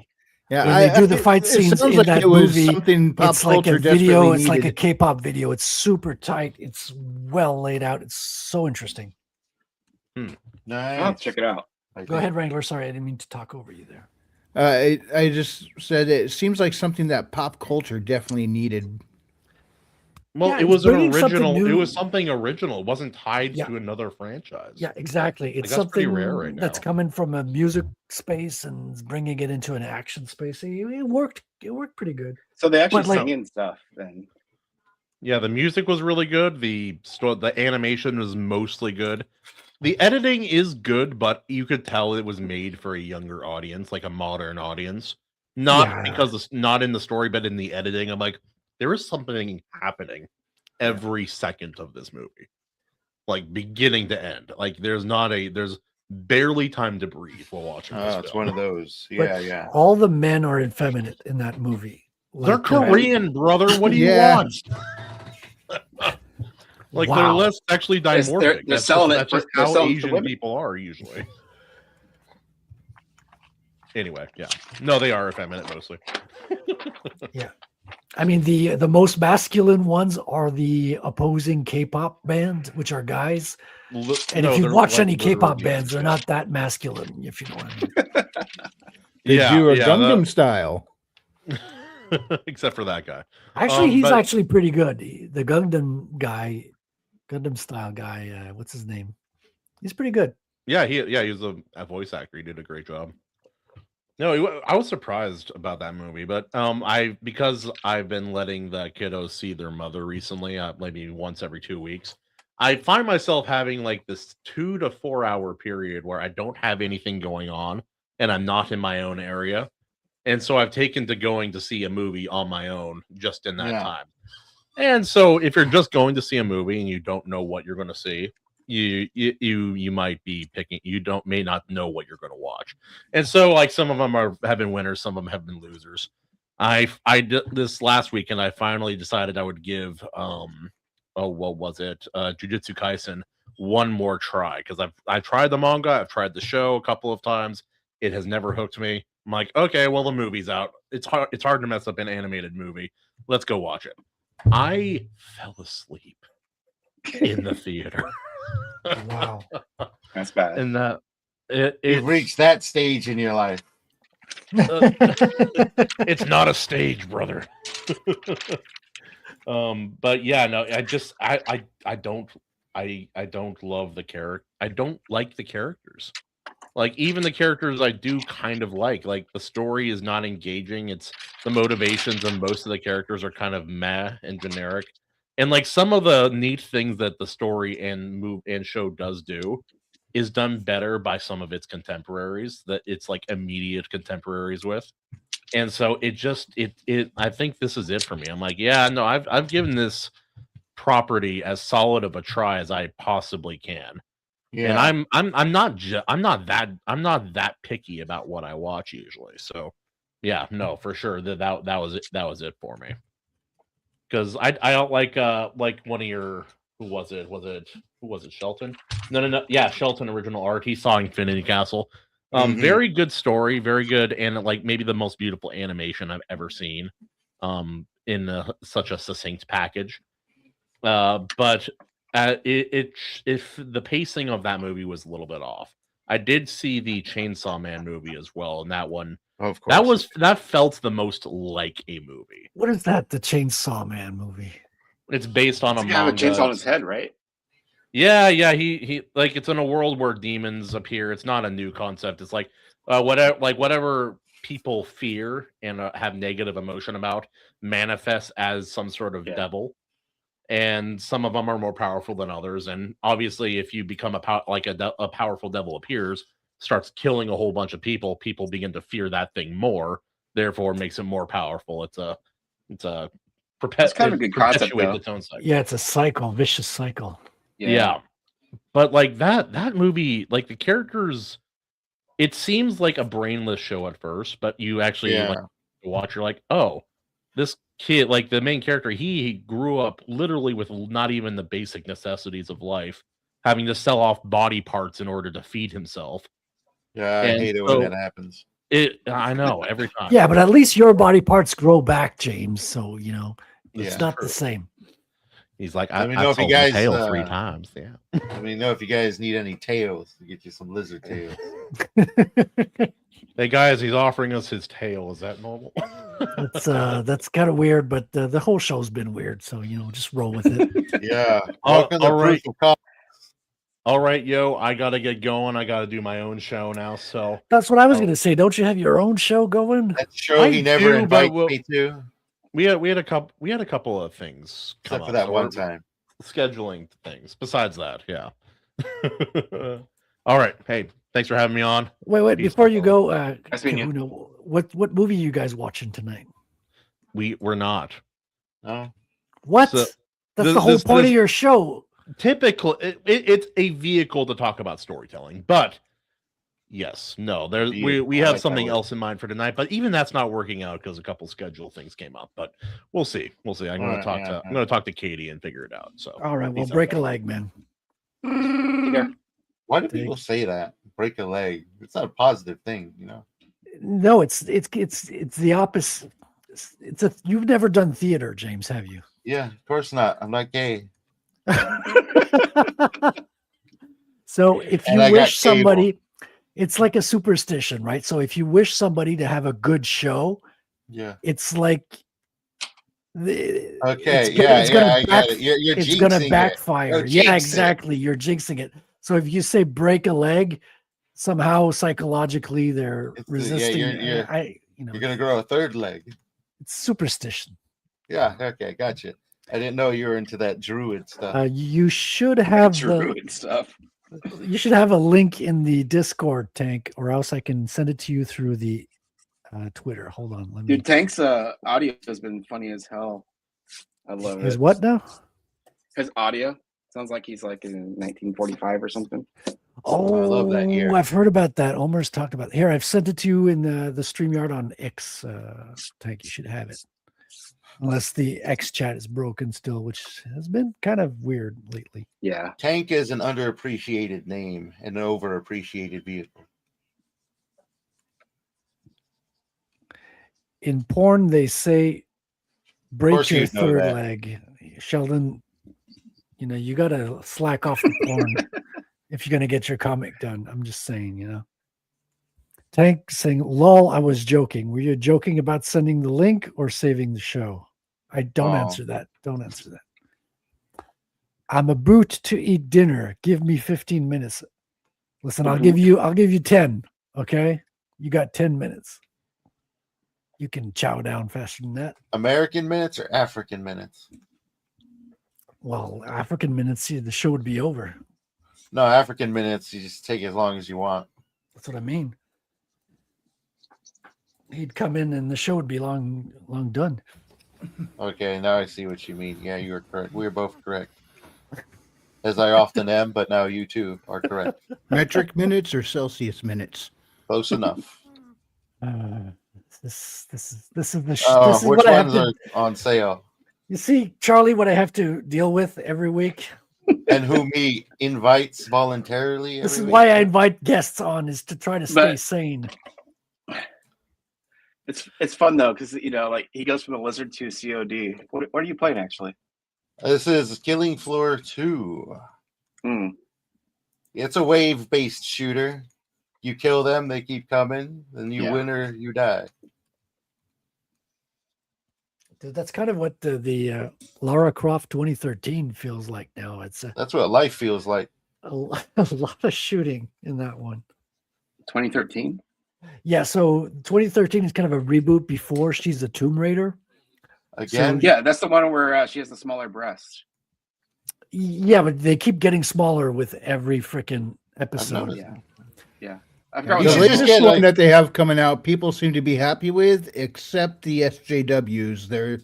They're back to the real women don't look like that, and I'm just like, do any of you have the balls to say that to Angelina Jolie's face? Yeah, they're well, not you even know that's just talking point. Tourists, man. they're not even big. Like You especially in know, 20 no, I got a new word for them. You know what they are? Pop culture terrorists. Pretty much, because they're not the ones who actually buy and play the games or go watch the movies or any of that. Yeah, They just Yeah, look I for want their reasons to politics. complain about it. Yeah, it's about your motivated audience, by right? pol- Who you're selling to. They're motivated by political reasons, as most terrorists are. Yeah, and it's a shame because the original designs of Tomb Raider, she has some generous breast size, and they just gave that up for no reason except feminism, I would imagine. Did you have any discussions to- about that, I- Charlie? Because Charlie actually worked on Tomb Raider. You might not know this, James. Actually, yes, I worked on that 2013 version. When we Did were you have doing- conversations about her breast size? I mean, Yes, that we did. that you're allowed to talk about. The only thing they told me was just to reduce it so it wasn't very what do you call it? Too exposing or too, I forgot what they called it. But yeah, we did talk about Too it a little bit. sexualized. Yeah, and We Yes, should have accused them sexualize of it. being misogynist for trying to take away her femininity. so was Toby on board with the reduction? Because he's the one who did the initial designs as well. At the time, when I was on that project, I don't remember him being on that one. I remember him being on Okay. Legend. Okay. Yeah. And was she? Did she have? Was she more voluptuous on Legend? Yeah. Or Yeah. yeah, because Yes. they keep shrinking with every game. Yeah, I it think seems. at the 2013 one, the way I knew it as Project X was like, it was like way reduced, and at the time I didn't know what it was. They didn't want to say what it was, but you could tell it's Tomb Raider. Right. I mean, I'm Yeah. loving the game, to be honest. Like, It was kind of funny how they did the remaster of the original and kept the original proportions, and that sold like hotcakes when they brought it out. yeah. Does they with have a the, new cartoon coming out as well, or a new I- TV show? I That haven't heard may about also that. be why maybe they're trying to expand the franchise, get cartoons and shit. I don't know, drawing a younger audience. I don't know.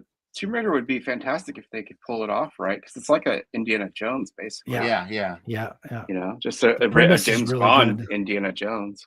Yeah. Basically, yeah. Brit. And the Angelina, I saw the first Angelina Jolie movie, and it was pretty good. I enjoyed it back in the day. It's been a while. I haven't revisited it or anything, but yeah, you're right. I It's don't basically actually remember. I enjoyed them both. it's Indiana Jones with beautiful actress. Yeah. It's- 007. Yeah, running Yeah. around.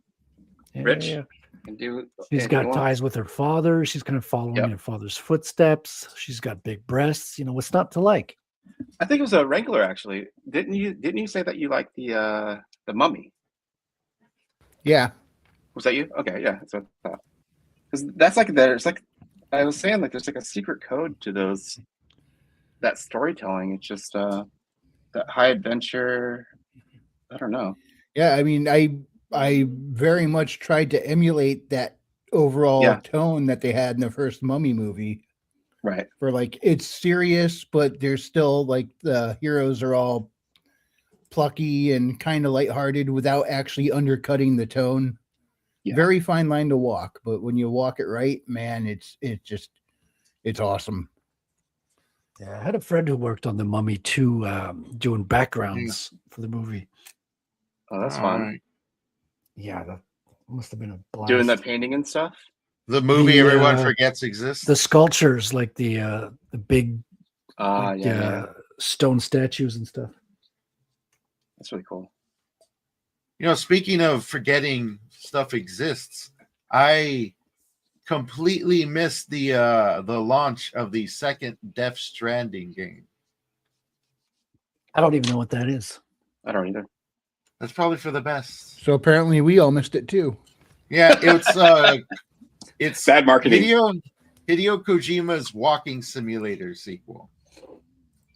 I'm not He familiar with that. essentially released a game that was primarily delivering packages across the United States via terrain In real life? manipulation. People say it felt like it. Anyways, Weird. everybody hated it. They came out with a sequel. Did not do well. And now we are here. Do you guys? Okay. There was this stupid game that came out by Sega. I think it's Sega Genesis, and it was like I don't know how old everybody is here, but I had a Genesis. it was like a fish in a tank, but it had a human face, and it just sat there, and you had to feed it. I don't remember that. At first, I was starting to think Echo the Dolphin, but then you said in a tank and then with a human face. I was like, Yeah. So you just So- had your TV No, on I don't all remember day. that. You just had When your you TV say on in all a day. tank, you're talking about like a fish tank or a literal tank, It was like a fish tank on the screen, right? but like it was like zoomed in, right? And then like you would walk by at certain times of the day, and you'd see how the dude was doing in this fish tank, and then sometimes he'd be like floating weird, and then I don't know, it's just dumb. Like you actually fed it. So it was a digital pet. Yeah. It's like a Tamagotchi fish. That And might work. Digipets. I've never found the name of it. I just would always see it in studio, and I was like, "What the hell is this?" Why do I've you never exist? played that one. I've It's heard of some weird. crazy. Yeah, Genesis had some of the best games versions. Like a lot of games that were on Super Nintendo and Genesis were a little bit better on Genesis for animation and stuff like Aladdin. Yeah. Aladdin was hand drawn animation by I think Disney artists. That was tight stuff, right? That was the first- Very nice. That was the first video game with hand drawn frames. I just looked it up. It was called Seaman. That's I'm not even kidding. worse. It's It's even worse a than- unique Is there a virtual picture pet that- game for the Sega Dreamcast, not Genesis, where Okay. players raise bizarre fish with human faces, Yeah. talk to them using a microphone accessory, and help them evolve. Famously narrated by Leonard Nimoy. Of course. Can you What pull up an the image of what they look like? This They look reminds me of this. crazy. This reminds me of this game I heard of once. It was I can't remember which console it released on, but it was definitely one of the older ones. And the entire thing was you're supposed to drive, I think like 1,000 miles on a bus, and that's it. You just start like a driving simulator for 1,000 miles. Oh, I heard of that. That's one of the Yeah. worst games of all time, or something like that. Yeah, and they're like simulating real miles. Yeah, it's like having That's a job. And then the bus drifts And you left can't right, press so pause, it's right? bad. There's some like Yeah. restrictions that You you have can't to be pause Can't it. doing. press Just keep going. pause, and the bus drifts, so you have to keep steering to That's realign it. weird. Yeah, Oh, man. Kids today have it easy. They don't know what we went through with gaming in the early days. Jeez.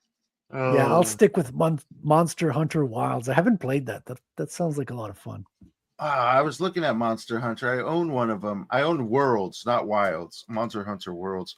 I was thinking, what's the big difference between these games? Because I enjoy them, but pretty much every Monster Hunter game I play feels exactly the same as the last. I don't know. I've never played any of them. Oh, why'd you bring it up? Sheldon it's a comment in the chat. That's how YouTube works, James. Sheldon, reply. That's funny. What's the difference between these Monster Hunter games?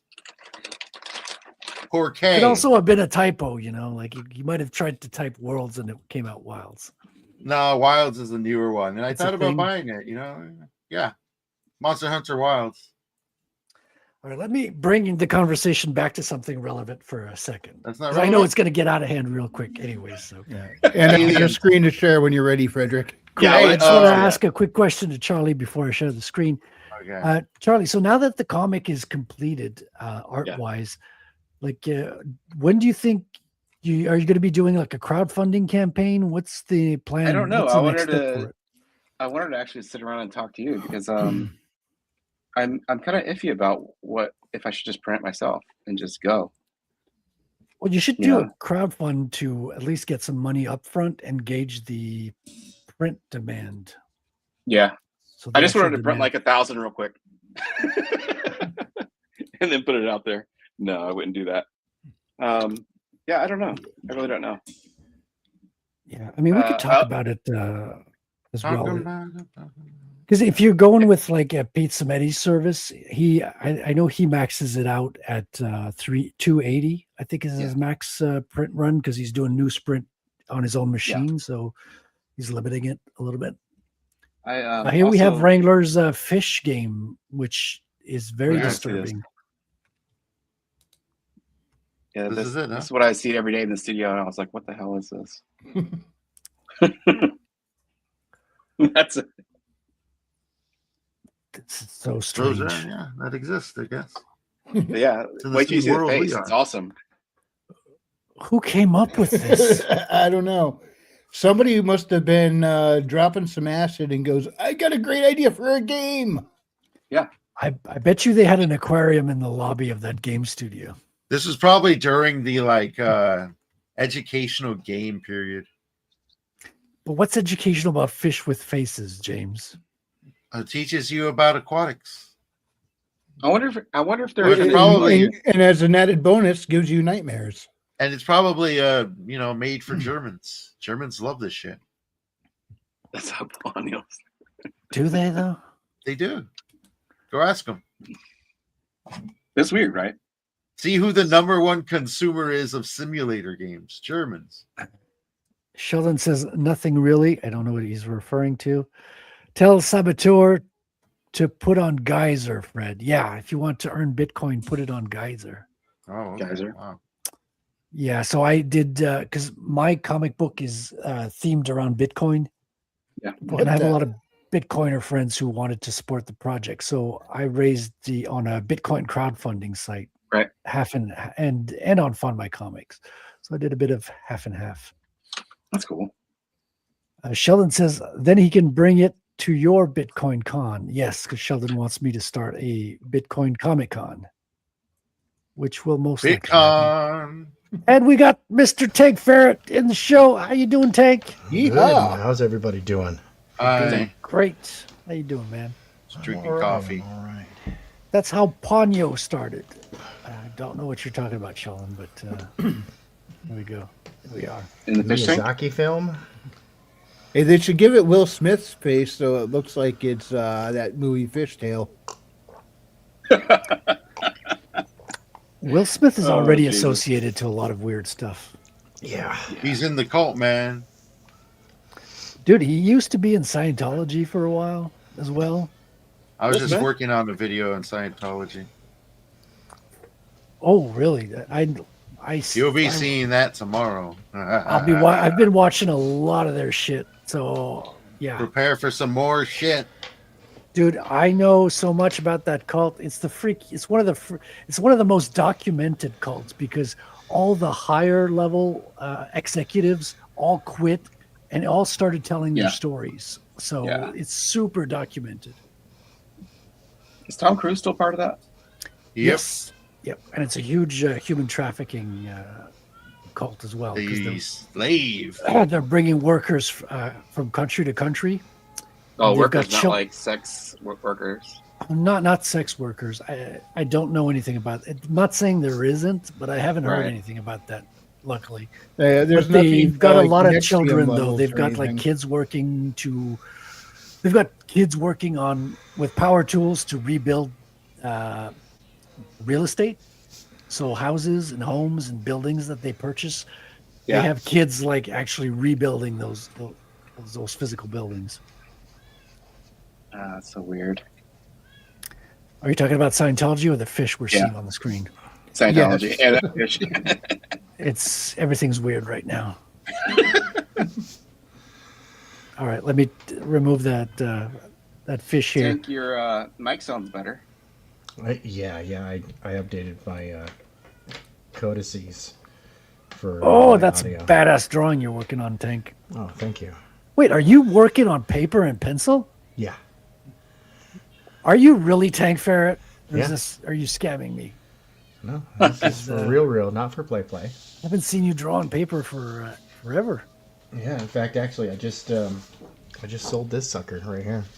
Oh, really? Wow, Dope. look at that. That's an image. That's I've nice. heard of these. That's nice stuff. Yeah, for Dr. Mask.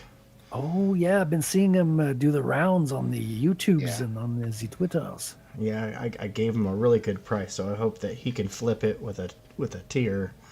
You know, I'm suggesting to him that he flips it and includes a book, and if he uses it in the publication, then it actually increases its value. You probably get some more for it. Yeah. Because that's why I do this stuff, dude. Like, I want to see these guys succeed, and Hell yeah. I'm beating minimum wage. So as long as it's better than flipping burgers, I'm okay. Yep. My It looks like you got expenses- some more detail in there from last night. Yeah, well, I mean, I haven't touched it since the show. Yeah, I haven't touched it since the show. It's just been, that's just what I did. Oh, man, that's center. Weird. My camera got moved. Well, who's the That's King muscly Leek's, lady? That's King Leek's Neon Revenant. Oh, Neon Revenant. Yeah, she and her family were brutally murdered by mobsters, gunned down in broad daylight. Oh, And, I hate when that happens. Oh. She came back from the dead with superpowers to avenge their deaths. Hell hath no fury such as a mother's revenge. Yeah, it's cool. She's high powered. Girl boss. So why is she Absolutely bringing not a girl boss, which is why? great. Why is she bringing a knife to a gunfight? Because it doesn't matter how much they shoot her, she's already dead. So she's gonna teach them that they shouldn't have brought a gun to a knife fight. She's gonna show them. That's right. They shouldn't have brought a gun to a knife fight. Silly humans. Nice. Cool stuff. Yeah. You know, you're talking about flipping burgers, but Charlie's got a comic about flipping burgers. It seems. That was nice. I'm the king of segues. Oh, Wow. that's funny. But that is pretty funny, though. You got all the right room for the title as well. Like this is. Yeah, I got it. Is that a giant in the background? This is what he's kind of making. This one?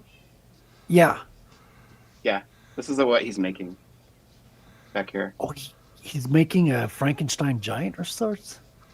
Yeah, kind of. Did you get a chance to read the preview by chance? No, I just skimmed it. I haven't sat down to read. Yeah. it. Then you saw the the bad pages. I thought they were great pages. Jeez, makes me laugh. Yeah. I mean, I'm used to reading bande dessinée, so that stuff is kind of normal in Europe, but it's risque in America, as Yeah. they say. Right. The English are very prude. Yeah, I like the more prude stuff. Anyway, like I'm surprised you wouldn't know who Tim Vigil is. I just haven't run across his stuff yet. Wow. Well, I think he's like super big in the indie scene, at least. Those good old timers. Yeah. There's so many good, talented people in the space. There really It's is. crazy. Yeah. Really is. I keep buying a bunch of like indie books too, and then I always look for like to see what everybody's doing, you know, and like how they're doing it within like the stock of paper and stuff, and like trying to gather a bunch of ideas and stuff from their books, you know. Mhm. Yeah, well, that's why I have this show, is to steal all their ideas and interrogate them. You know, that's what this is all about. Yeah, it's like I have all the like all those Zipatone pages behind me, and then it's like, oh yeah, look at that, man. That's beautiful. then you see stuff. how grungy some of the stuff gets from. I'm just like trying to clean off the eraser heads or like the ink head on stuff. Yeah. But then sometimes it looks really cool when you like scratch out or add that like white out stuff inside here. This adds more of that texture, and like it looks like the eraser burned here, so I hope that picks up a little bit. It's So like how much? crappiness. Yeah. Do you do any cleanup digitally after the fact? Like, because you can clean up the side of the panels. That's not an issue. You know, you just The sides I'll probably clean up, but not on the inside. I won't. you're gonna I'll leave it as at. is. Yeah. Cool. As long as you can't see like some of my notes that are in here. What, you write like- notes in your panels? Yeah. Like, So like I wrote a note here where it's like let's buy milk tomorrow, go pick up cigarettes, stuff like that. No, just like simple stuff, you know. Is that simple? I thought that was simple. I like the dude on the right, like with his he's got holding a pipe, I think. The guy with the glasses on the extreme right. Oh, here. Yeah. Smoking. Yeah. That's cool. The little Dude, sheriff guy. He just exudes personality. It's like you can tell his personality just by looking at him. Yeah, the cocky sheriff in town. Yeah, there's like other things I might do digitally as well. Like I'm gonna add like in the newspaper that's coming out, there'll be like for like the missing billboard. Yeah. Like I'll add like I did a bunch of different headshots of like different people that have gone missing, Oh, nice. and then I'll add them into here, you know, digitally. Sure. And then in that preview that you saw, like I was taking I print out like the copy the way I want it. So if it says like USDA beef or something, I print it out and then I ink over top of it so it gets kind of jagged and looks like kind of crappy. And then I'll scan that back in and then add that on the sides of the buildings and stuff. Right, to give it a natural kind of like weathered look. Reproduction damage and weathered look. Yeah, right. That's cool. That's simple stuff like that. But yeah, like I wanted to keep all the pages separate right now, and then I'm gonna scan them all together so that I make sure that I'm keeping it all the same DPI and the same scan method and levels, you know? Yeah, for sure. Yeah, there's always a little bit of work when you scan and stuff. Yeah, I'm not gonna do any more cleanup than that, really. Oh, that's cool. Yeah, keep doing it black and white keeps it simple as well. That's a smart thing. I'm not that smart, unfortunately. But were you intending it to be color? Because you said it's going to be the superhero books. Well, I asked myself the question, right? Because I knew the easy answer was black and white. Like, obviously, you're going to save a lot of steps.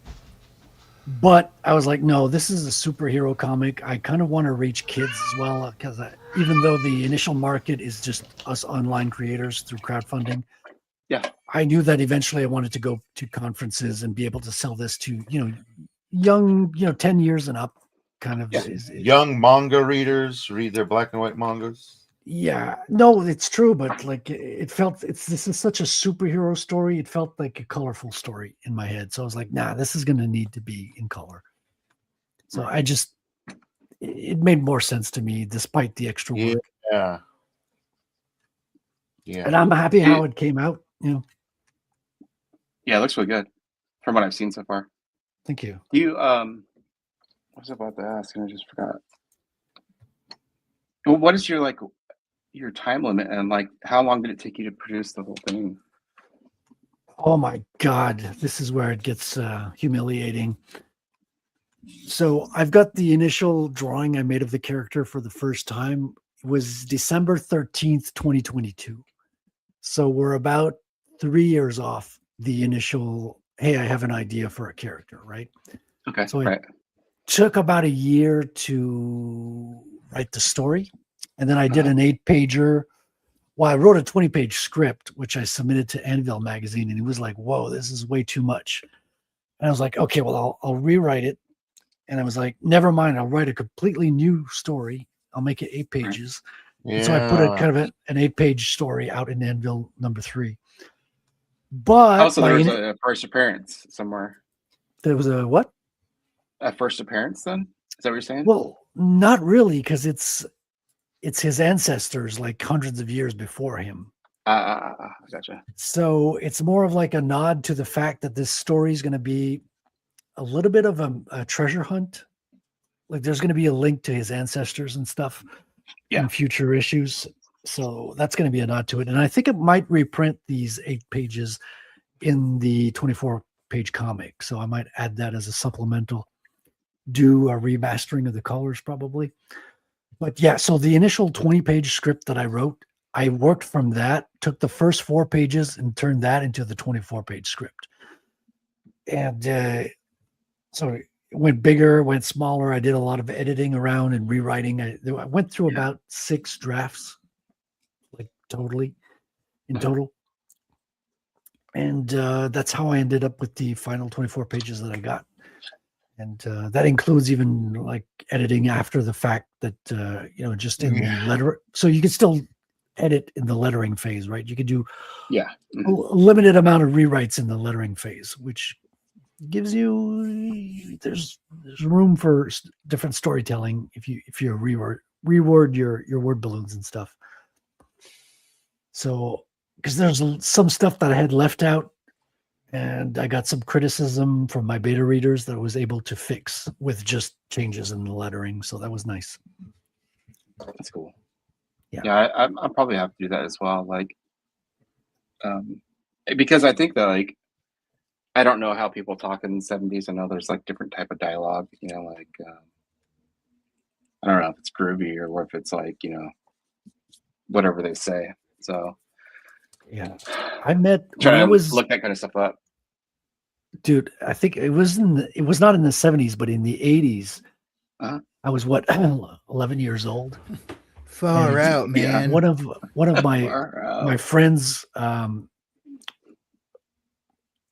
older brothers, or like a friend of a friend, and I remember seeing him, like he was on the phone and he was talking to his friends, and he was like, "Oh yeah, that's cool, man. That's cool. I mean, groovy. I mean," so he was correcting himself all the time.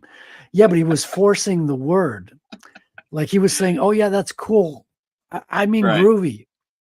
So he was always kind of trying to forcing the word groovy into all of his conversations. I thought that was the weirdest thing, man.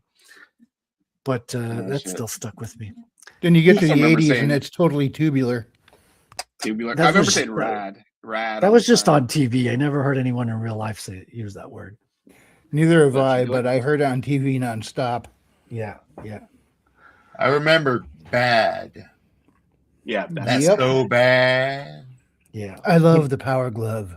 It's so bad. Yeah.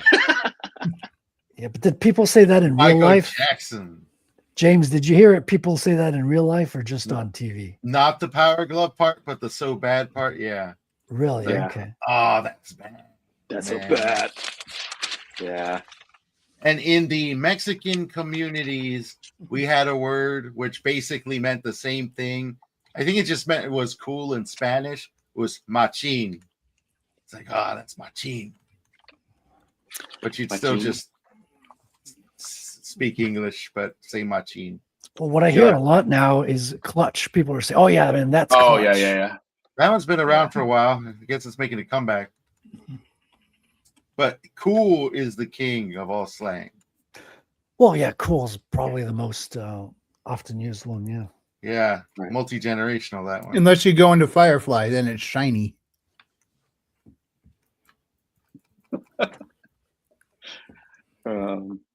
Yeah, like even in this panel here, I have her saying like, "These burgers are out of sight, man." Shit like that. Oh yeah, I haven't heard that one in forever. Out of sight, yeah. I was watching I've been watching those 70s movies, and then you'd hear the kids talking, and I'm trying to pull that like dialogue into it as well. Sheldon says gay meant happy back then. What are you trying to say, Sheldon? What am I reading into this exactly? Well, it's Christmas season, so I guess we should don we now our gay apparel. Like, no. Clutch No, has been thanks. trying to happen for 20 years. Yeah, stop making Clutch happen. It's not gonna. Yeah, happen. what was that? Mean Girls. Stop trying to make fetch happen. It's not going to happen. But Clutch, I hear Fetch? that a lot in the gaming context. Yeah. Yeah. I actually heard shinies in the gaming context as well. Shinies? What the hell is that? That's That's not a black eye. When you get No, a that's shiner? that's referring to like rewards in multiplayer games. Oh, shinies. Okay, things Shinies? that glow and that shine light. Oh, that's shiny. Yeah, I got Yeah, it. kind of like that. It's like I gotta get my shinies. Yeah. Got all kinds of shinies. Yeah, especially. What was that one Ubisoft thing that you games. guys were saying on one of the episodes you had, and it was like that French girl was saying a word really funny. God damn it! I You can't have to remember draw what it is now. fuckus. Yeah, fuckus. Okay. That's it. Okay, let me bring her up since we're talking about her. That was Oh, I like need the to best get thing me I've a seen in a French while. woman. Yeah, I gotta find her because everything's changed with. Okay, here we go. So Mignola sticks Hellboy in front of the window for a nice bit of negative space. He leaves out some colored lines to hint at the shape of a window, adds some very interesting background details, and covers everything else in black. This is, of course, not the only way to draw focus to the stage. But it's the love way I Yeah, like usually it. we leave that to Milo Manara. I don't know who that is, but I approve. So how do you guys draw fuckus to the stage? Usually with eggplants and I peaches. love that. Yeah, she's great. I always felt bad because I didn't want to make fun of her. She looks like such a nice person. How do you Isn't know? she in the comics industry too? Right? She's like a illustrator. It could be. I don't We know. found her Oh, so YouTube she's channel at one bored. point. Right. Well, you know, it's an ancient Chinese saying. If you want to get rid of a man's paycheck, bring him to the comic book store. And if you want to keep him poor for life, teach him how to draw comics. That's true. And if you want his life to be shorter, teach him how to draw manga. Sheldon says, gay is a way hetero men make fun of each other now, which sounds kind of gay if you ask me. No, that's fag. Fag is how we've been doing it for years. No, those are cigarettes, aren't they? It's multi-use. In Europe, right? I don't know. All this talk is pretty queer. Yeah, her name is Elsa Chartier, I think. Oh, Yes, it well, is. there you have it. Yeah. Yeah, she's I remember nice. seeing her as somewhere.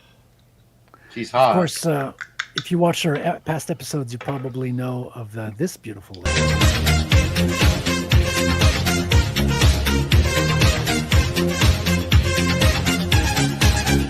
Sunshine down, the sky to down, set your body.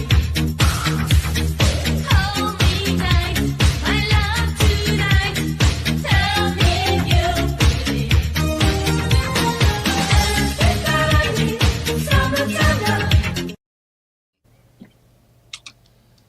We I used to love that song actually when I was a kid.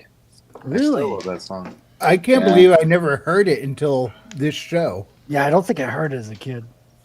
And then there's like another band that was out around then, like Bananarama. I remember heard- Bananarama. Yeah, I've heard that And name. those girls look really good still for being in their 60s. Yeah, I mean, she looks like she did a little bit of work, but she still looks good. Like, I They got really a good, modern, man. I got a modern version of her here.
I'm ready, Sabrina. I wouldn't kick her out of bed. I gotta admit, I think she should have stuck with the black hair.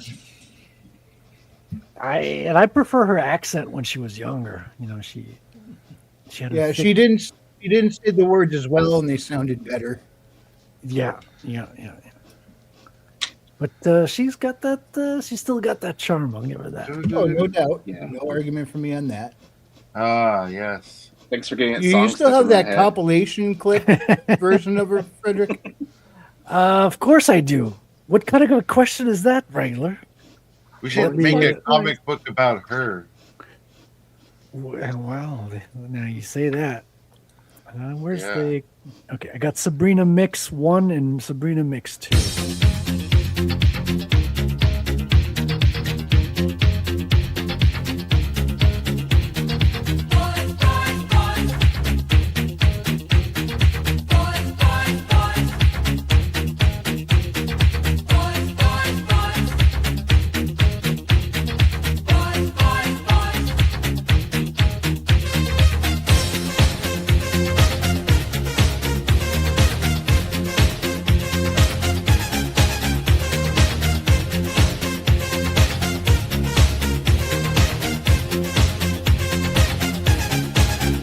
Sunshine down, so come to town. Set your heart free. Hold me tight, my love tonight. Tell me you believe. Everybody, summertime, you remember me. Everybody, summertime, be my lover, be my baby. Boys, boys, boys, I'm looking for a good time. Boys, boys, boys, get ready for my love. Boys, boys, boys, I'm looking for a good time. Boys, boys, boys, I'm ready for your love.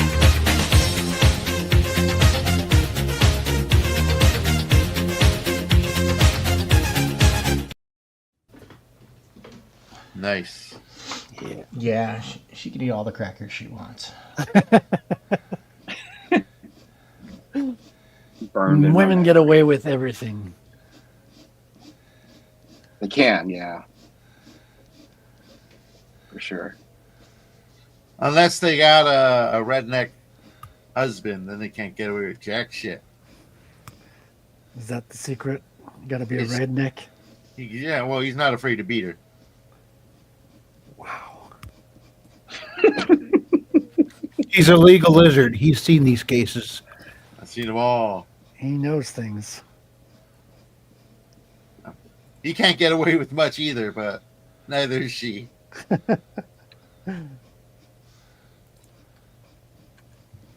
So, Freddie, do you think your next issue is going to be faster to process now that you got everything? God, I out hope and so. stuff? I hope so. I mean, the script is already written, so Right. and the first one's not out, so that's a good thing.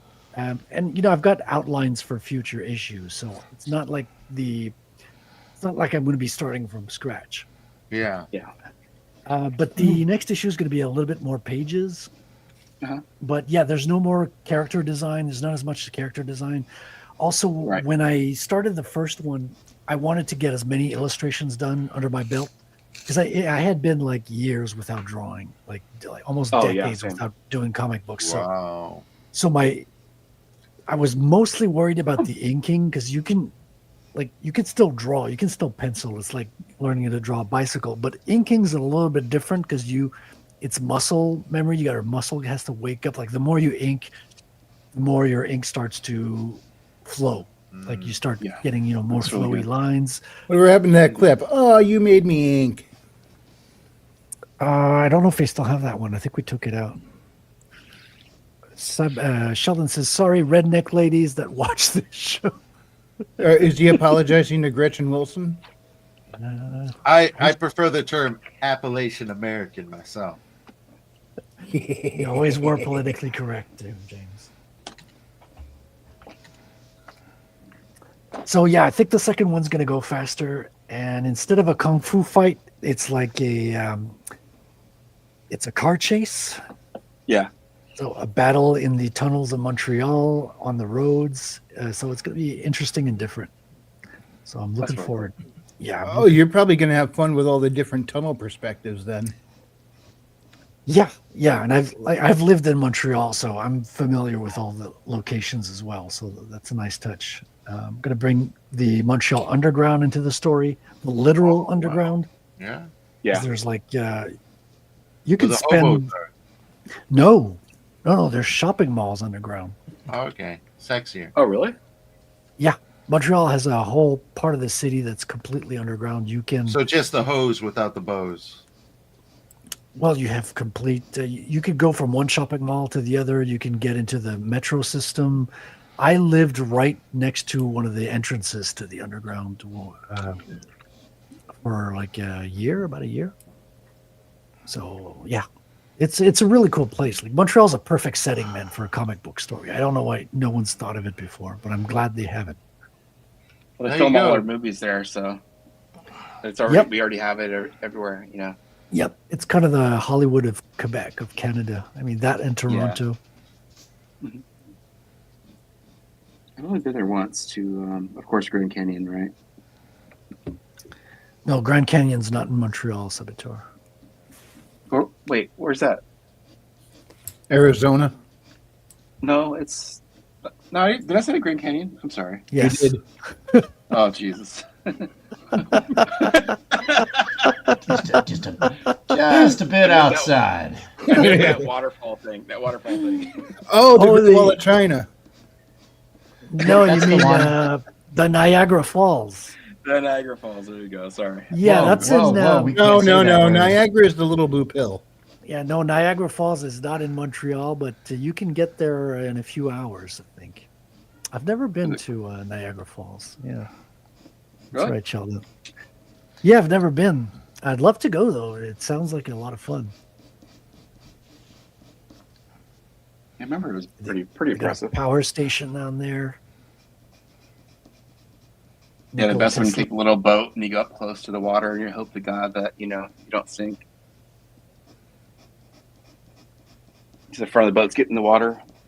Yeah, because it's the biggest waterfall in America, right? Yeah. Here's Where's It's the all that largest waterfall by volume in the world. By volume. By volume. Can you turn down the volume, or you have to? Nah, it's No. come on now. It's Canadian and American. There's no turning down the volume. Right. Just turn that up. There's a lot of Here's a good example ACDC happening of, down there. Yeah.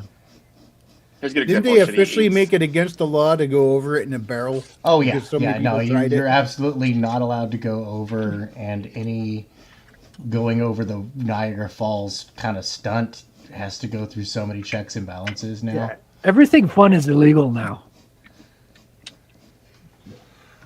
Everybody No fun sues allowed. everybody. Yeah. Yeah, well, you know what? That's why we're here, man. On the internet. To sue everybody. Yes. To complain mostly. Oh, I'm good at that. I fought in the meme wars. I was a shit poster. Dude, I wanted that meme war veteran cap. I thought that was the coolest thing.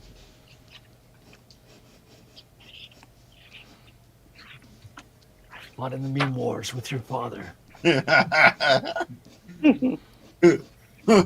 We shared dank memes all weekend. Remember when people get in arguments online and they called it flame wars? I don't hear that term used anymore. They're Yeah, flaming. that was in the forums, right? That's a forum term. I never heard that. Yeah. Yeah. That's why Quit when flaming, when okay? when I do a channel raid on somebody, I tell them to drop a bunch of fire emojis so we can have a flame war. Yeah. Sheldon Nobody says my gets it, great grandfather's barrel making business went under after that Niagara stunt. Literally or figuratively, Sheldon? Yeah.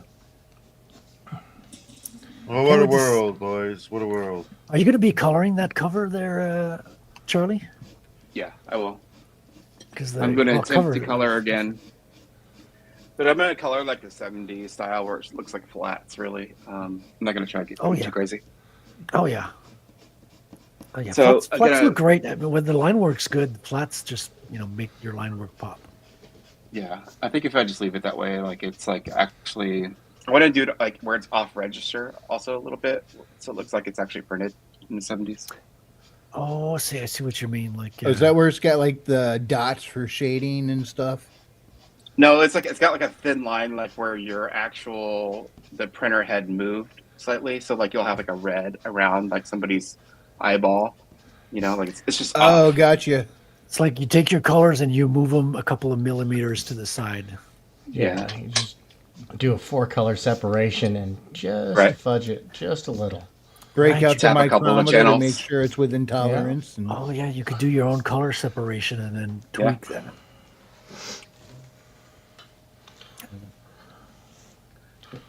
It's a lot of fun. Yeah, I did an ad in I think Cosmic Lion for this book. And I did that where I did the little shift once, and it looked pretty good with the Zipatone, where it has 1-inch red channel that kind of moved. No, I'm So it's kinda ashamed to shitty. ask this because I've been around you guys so much. I should already know this. What exactly is Zipatone? It's this stuff here. Okay, that looks so like we it's lost a- Wrangler. He's not going to be part of the show anymore. There's limits to cross, and You you can only can't, take so much gay. you can't So cross this those lines. Is this it like gray tone that you acetone? No, it's a transfer paper. So you've Yeah, got it's like a transfer. pattern. Usually you have like a pattern on and stuff like the old school Ninja Turtles comic. That was all Zipatoned, all the shading on it. That's duotone, right? That's actually All the Yeah. all the little Yeah. dots. So Yeah. if you look Yeah. at his all the areas on his page that are gray, it's actually a sticker sheet with the little dots on it that make it look Yeah. gray. Ah, That's the Zipatone. The Zipatone is the actual sticker sheet. You have to get them from Japan, so you have to speak Japanese and go through kung fu battles. I think that's how it goes, right, Charlie? Yep. That's Yeah. you know what? Like- That's better than having to pick something up at town hall, I guess.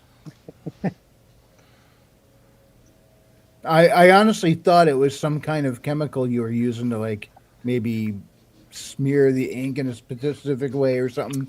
This is the whole thing that came up in my head when I kept hearing people say Zipatone. I no, it's don't just know the dot why. pattern. It's just the dot pattern. And I think with the older books, they actually had paper that you could just get wet, and then you could like reveal that the tone behind it, the dual tone stuff. I can't find it anywhere, but I always look on eBay for it. My artistic talent never went beyond a coloring book. There's some badass coloring books out there. Funniest ones are the Star Wars coloring books where they have stormtroopers, which are just black and white. right. Just leave them alone. And Darth Vader. It's like, what am I supposed to color? God damn it. Sheldon. Star Wars, you ruined everything. Even coloring books. Sheldon says, Charlie had to go through twice the amount of kung fu tournaments since he's only half Asian. Yeah, clearly. Okay. That's I why like you can only these. get half the Zipatone. It's like you got to go through it again if you want the other half of the sheet. You know, it's funny too. I wanted to get that gradient Zipatone that you used on your page. Yes. Yeah. And I decided not to just because I've already used that one the whole time in this book, so I can't just all of a sudden go break out a gradient, Keep it for the sequel, man. Yeah. I was like, God damn. I was like, I really want to use that. Oh, dude, you could have a page at the end of your book. Next issue, gradient Zipatones. Nice. It's like a preview, I wish I could show you the People on little the edge of preview that this. I have right now. It's kind of funny, but I could actually do it there, Because I actually made like little ads in the book. I could show this one. Oh, I think, on fake the- ads? Yeah. Oh, So that's like cool. this is for like the fake newspaper that's in town. But this is like the town, what's available in the town, right? So they have, of course, the super adult store and the motel. This is like caverns that they're actually talking about in the whole book. And this is Tommy's burger joint. Oh, And then I have like the wild ginseng and all those different types of ads, you know, to get, you know, men's things working that you see in the 70s ads. that's funny. Yeah, All stuff you're like missing that. is X-ray specs and the sea monkeys. That's coming the next issue. Next issue, folks. You heard it here first. I was going more for the smut side of it, since it's supposed to be like that, you know, like the grindhouse crap, where you might have got this in the theater. You don't have to find excuses for being a pervert, Charlie. You know, you can just own it. You I like know what that. mean? Yeah, no. You're on the Sabrina channel. You got to remember that. What are you doing in here? Well, don't stare.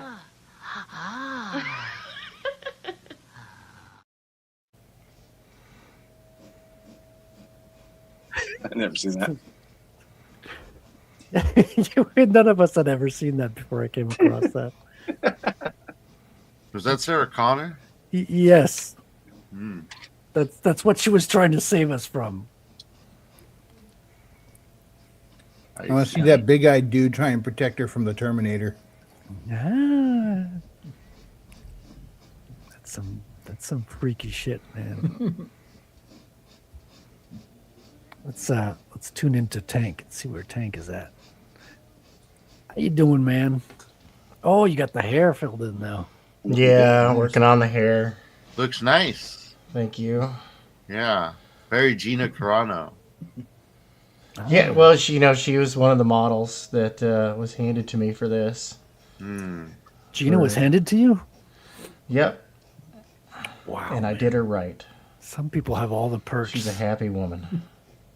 Some people get all the luck and opportunities. I'm telling you. Some folks have all the luck. That song was in my head too as soon as he said that. I don't even know what that is. Dee doo doo dee doo doo dee doo. You know, when I'm drawing this, and you're all gonna hate me for this, but like every time I look at these fucking pieces, you know what I'm gonna say, right? What? Because this is a turnaround, right? Yeah. Turn around. You see, Every now and then. you don't even need to say more than that. That's it. You're done. Every now and then I fall Turn apart. around, bright eyes. Every now and then I fall apart, and I need you more than ever. It's like Every now and then we look at art. Are you in At least Detroit? that's the what we're gonna call this shit. Do we Why want the black hell or are white or you colored? watching? Don't you have a life? Go outside and touch a little grass, little grass. Wrangler's gonna go and do a Suno parody there. Go ahead and hit that like, subscribe and hit the like, subscribe and hit the like. Sorry, it was there. Totally stream I knew art. what kind of worms I was opening when I just mentioned the word. That's why I was avoiding it. I'm just drawing these turnarounds. I'm just trying to keep the song out of my head all day long. I'm like, Yeah, and you know me, I'm always on people's asses, especially like creators and artists and stuff. I'm like, so yeah, where's your turnarounds? dude, I didn't have a turnaround for the whole first issue. Yeah, no, and Yeah, I I don't remember, either. I remember, I grabbed out the riding crop and a saddle, and I started writing you about it. It's like, come on, dude, come on. Yeah. But I'm drawing my thing, and that's what every fucking creator says, dude. Oh, but I'm drawing it. Yeah, so you're that good, huh? Well, I could make Sabrina turn around. Watch. Yes. And I made a couple of mistakes as well, so it would have been worth doing a turnaround. Right? Just saying. Sheldon says, ain't no grass around here for another few months, right? It's true. It's Yeah, snow that's over true. here. Everything's white except for the black people. That's the way it is now. We got Wakanda living here. Forever. Where was I going with this? I don't know. Yeah, so I'm going to be doing the turnarounds for the issue 2 tank. So you're going to be proud Hell of me. yeah. You're going to be happy. Well, that'll inspire me to do some more fan art. Well, that's cool. And so this is going to sound irrelevant, but I'm going to bring it back to something relevant. I got to playing Bayonetta the game, which led me to get the art books on PDF in a totally legal fashion. Oh, Wait, which okay, art? yeah. And On the up and up. so Bayonetta was designed by a woman, which is, Yep. I'm not saying that's a bad thing. I am. No, But it's a good thing. Get your mind out of the gutter, folks. But the thing is, Gives the SJWs less ammo. she did so many versions of her clothing. Like she has, like if you look at the art book, there's hundreds of drawings of her in different garments, different outfits, different styles. It inspired me, especially seeing the way Charlie was doing his blue line stuff, like scanning his penciled and pencil art and then printing it out blue line. I'm like, I just need to get like basic drawings of these main characters and then print out a bunch of blue lines and I can just do all variants of clothing. Yeah. Whatever.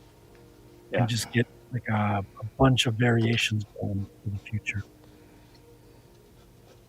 That's what I wanted to say. Now I Hell yeah. The one you're drawing now is the Russian girl, right? Yeah, so this is Razum. She's a girl who was kind of bred in captivity. Her parents were selected and bred in a breeding program to create psychic spies, right, for the regime, Right. for the old Soviet regime. But she was born at the time that this whole thing was falling apart. So she was kind of brought underground, and the program was kept alive through dark money, and she was eventually sold to Bankman, the evil overlord of my comic book. And so both her and the Black Medusa lady are both kind of henchmen under Bankman's tutelage. Is that the right word, tutelage? Yeah. They both work for him, is what I'm trying to say. And yeah, they're kind of formed a sisterhood together, even though they have very different origins. She's like a Russian psychic spy, whereas Black Medusa is a voodoo priestess from Haiti. So she came in from Haiti, probably came through New Orleans, Ohio. And, yeah, that makes a lot of sense, right? Yeah. Yes. You got to look at where they were like relocated, right?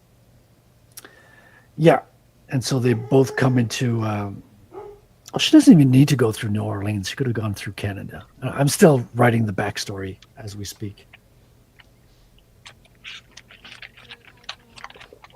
But yeah, I'm thinking of doing maybe a standalone book with both of these ladies' backstory. I was telling Wrangler about that earlier. It's fun, man. So was this your first time writing, Charlie? Yeah. It's first time writing and just doing everything myself. So what was that experience like, writing? Oh my god, dude! I can't spell. Saved my life. And so, just sitting here trying to like, I actually did it where you've seen this little Bible that I have, right? That I laid everything out in. I haven't seen it yet. No. And this is like how I did all my like, how the panels were all going to be. And so you can tell, you can see how I'm just writing everything out, and then I can like justify if there's going to be a jump here or there, right? And then so I can move. And so I had to keep everything down to this 32-page template. Right. To ensure that I would never, break the rule, and to end at the exact moment I wanted to. Of course.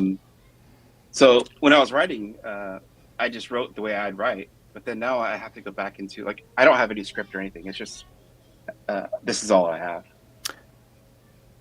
And so now I'm going back to really think about how, like, a person talks. And, like, if it's the two younger girls will talk differently than Tommy would, and things like that. But I have the basic outline. That's it. Yeah. That's all you need. I mean, you're working pretty much the same way Mike Barron works. I don't know if you're familiar with Mike. I know the name. I'm not familiar with him. Well, he did a lot of Punisher work. He's in the indie space now a lot.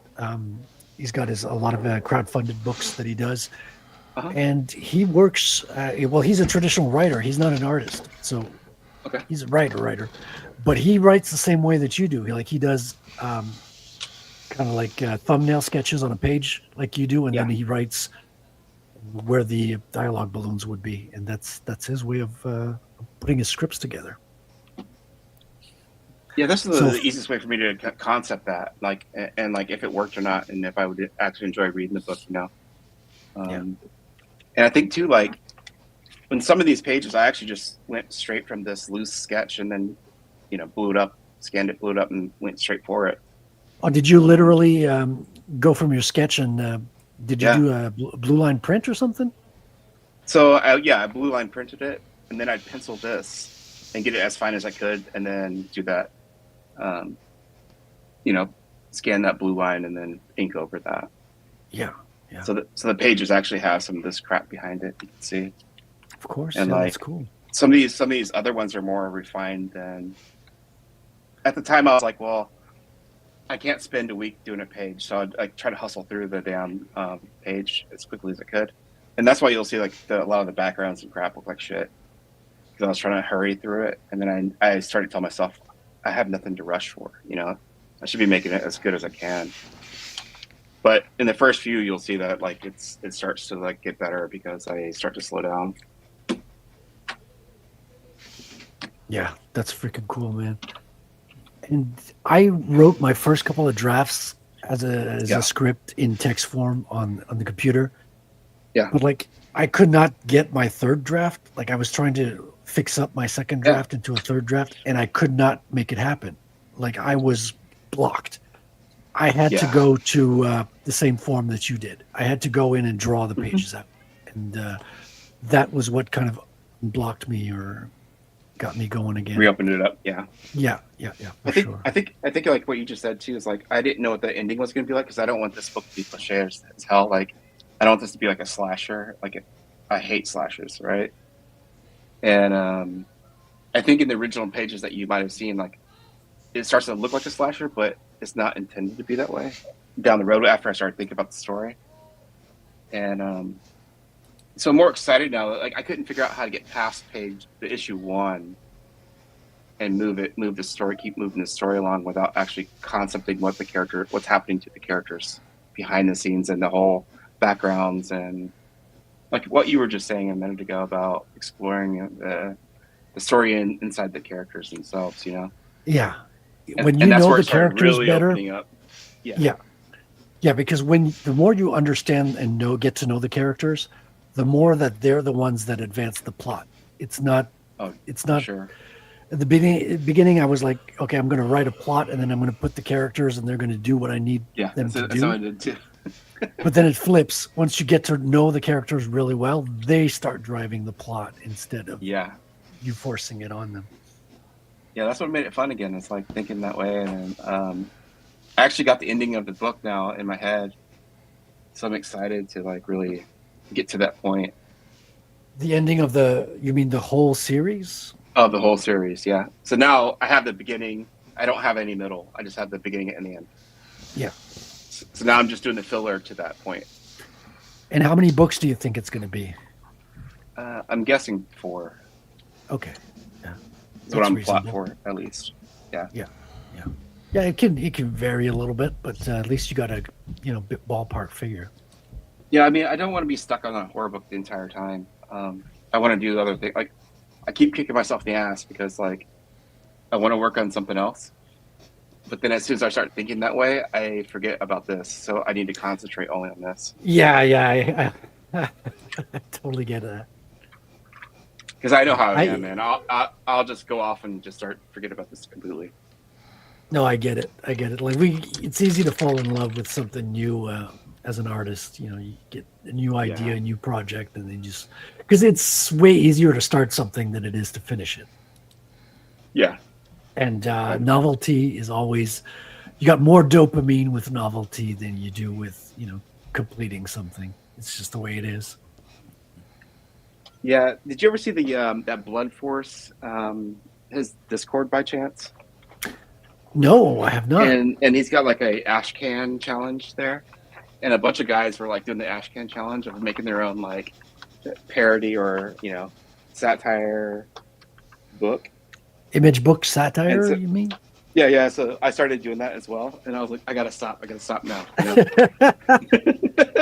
Because I was like, how did those gain the name Ashcan? What gave it the label? The reason why they're don't called know. ash cans is because they were cheap and disposable promotional items usually sent out to printers, publishers, distributors, whomever you needed to communicate to about what the how this was going to look, but in a lo-fi format, right? And they were called ash cans because when you were done reading them, you burnt them in your ash can. Huh. Is that how Eric Larson's house went on fire? Oh, dude, I really can't stand that guy, but man, that's a sad story. That's sad, That right? is a sad story. Yeah, and I hate that guy. He can go fuck himself. Yeah, I know. Like his politics and all that, I disagree. He's but an dude, insufferable prick. the Spider-Man series he was doing back then was the best work of his life. The Sinister Six. I still have a couple of issues of that series. It's so good. It's so freaking sad that he evolved to become Temu Kirby. Yeah. I never got into the Savage Dragon though. I could not. Dude, the buy dragon it. was awesome in the original, like the very original, before it started getting kind of weird. Yeah, then he got all white guilt woke nonsense. Yeah. And it's just like, dude, you know what? We get it. You're an idiot.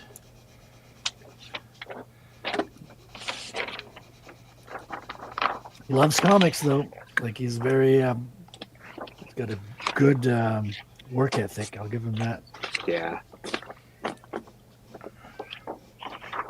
I used to talk to him. I was trying to get him to come into the Cartoon Art Museum when I worked there as a volunteer in San Francisco. And I was trying to get Eric and a lot of the image guys to come in to do like a kind of like a Image United thing, like back in the early 2000s. Yeah, but that never panned through. He was really nice that time. Whereabouts in the Bay Area? Where was it? It was in the Mission. In Mission? Okay. I've never been there. The I grew Cartoon up Art in the Bay Museum Area. is right on Montgomery Street, I believe now. Holy They have a new shit. building. Yeah, they There's have new buildings. There's really a nice. museum in San Francisco that I haven't been to, and I grew up there. Yeah. Yeah. That's nuts. I've been to the Academy of Fine Arts and Tea Garden and all that stuff. I can't even MoMA. tell you how many times, dude. So many times. Yeah, the cool thing about that museum was like, I just was a volunteer, right? And they have a vault in there with like all this original art that, I mean, they use it to like change out the displays and stuff. Right. But we were working at the time. We were just working on the Peanuts book and the Charles Schultz stuff, and he donated. Okay, a yeah, shitload of yeah. fucking art, and this is like the original Peanuts. Yeah, I will see. Speaking of Charles Schultz, I was born in Santa Rosa, California. Yeah. Okay. So speaking of Charles Schultz, yeah. he gave a shitload of money to the museum and a lot of those pieces as well. And so like we were scanning those pieces in to get ready for the Peanuts books, I guess, that came out. Yeah. But I never saw any of the original art before, and the Peanuts books, like they were really cute. They had the big ass heads and like the strips were really big. And I think that at the time the lady was like, I was like, how much is a piece like one of these strips, right? Holy Like cow. upward to $100,000 a piece at the time. Whoa. Yeah. But we had this exhibit coming in. This is a funny story that I love telling because it's so stupid. But while we were scanning in those Peanuts pages, the curator of the museum, I'll say this pretty blankly because she was just an idiot, but she came over to me and told me to stop scanning the pages because the pages would get damaged from the light. And I said, okay, like how else do I don't have a camera set up to take a photograph of this, right? And she said, just take it to the copy machine and make a copy of it, and then we'll use it. Oh my God. I am not shitting Tell Dude, me you I are just lost like 3 points of IQ. tell just me you're doing that. retarded without telling me you're retarded. Yeah, So dude. here's the best thing after that. So she goes, I don't want you guys to ever handle the art with your bare hands, right? Fair enough. And Chris Ware, if you know who he is, had this humongous fucking drawing that she grabbed off the table. I mean, it wasn't framed or anything. She just grabbed it off the table. And she goes, I don't want to ever see you guys handling something with your bare hands. And she drops it. And it hits the corner on the ground and crinks my all the God. way in. And she picks it course. up and throws it on the table and starts to smear out the corner and smears the artwork down here. Oh, And she's my like God. panicking. She's like, what are we doing? Chris Ware is going to notice. She's like, we're going to have to frame this and hide the corner. But yeah, I left after I'm that. gonna tell him. I was like, I'm Fucking fucking right. That Yeah, is I'm not just- surprised. And Dude. besides, actually, how would they prefer to handle those pieces? Because I collect old school books, and some of them are really old with like, really soft pages. And the standard is just wash your hands really good and be careful. Use nitrile gloves. Yeah. Yeah, it's like those white gloves, right? Yeah, Natural use like glove. nitrile gloves. They're non-latex, non-static. That's what they. Or you use. Gosh, I forget the material, but they are made of a cloth material, but it's a synthetic cloth. Yeah. They don't like, museums. at least for But like the modern day standard is bare hands, because unfortunately over the decades of using gloves, found out it's very easy to destroy old school books with gloves on compared to bare hands. The big well, that's why issue- they have this special. I forget what it is. It's like a polyester kind of blend that they use, and it's now granted the biggest danger there is dropping it, because it is kind of hard to hold on to them, because Yeah, I was gonna say. they do like interact to a very minimal degree. You have better control with your bare hands. It's than true. you do with Yeah, gloves. exactly. Oils. Right. That's pretty much what I've picked up from a lot of the other collectors is clean your hands, go bare. Not only that, but a lot of those gloves that say they're static, there's the particular particles that it'll pick up off the ground that you won't be able to see with your eyes. I've been collecting for a little while. It's an interesting hobby, but one thing that I've noticed is there are standards, but they're not real. A lot of them really aren't tested for a long time. So just because they're standard doesn't always mean they're the best way of doing it. Yeah, I like the British Royal Museum has some of the best handling stuff, and I would probably go by them or the Smithsonian, because they actually give a shit. That's who you want to take the advice from. People who actually give a shit. These a lot of these smaller museums, dude, they don't care. To them, it's a tax write-off.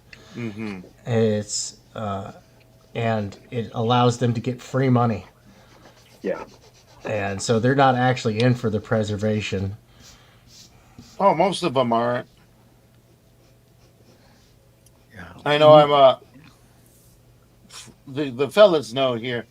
There's always a handful of books I'm constantly looking for. There's this one book where there was only 1,000 of them printed in like the year 1940, and that's like my number one collected book right now. And I don't really think I found any that are like owned by actual museums. Most of them are private collectors and such. What book is it? I'm not telling. There's only 1,000 of them. Well, how do Nice I try. find it then? Nice try, Charlie. Nice. I know, They right? belong to private collectors. They belong in a museum.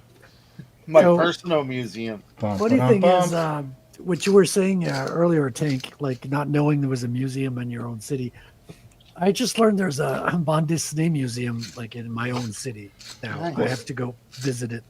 One of the discover it. things I love about San Francisco is I keep telling folks, I'm like, if you're gonna go there, you could stay there for a week and go take in like some major cultural type of thing, like a museum or a cultural hotspot and stuff like that. You could stay there for a whole week and not even get like half of that shit done. There's so much history. There's so much to do there too, man. Like, you know, Yeah. it's like one of the best cities. I think it is the best city in the world. But same. I agree. It's my favorite. And I don't know, man. Chinatown is the best. Oh, yeah. Chinese food in the world. I don't know. We got Yep. a midgetville down here, so let's talk about. See, I'd go to this little bar in Chinatown that was like, you know, that part of like Big Trouble Little China.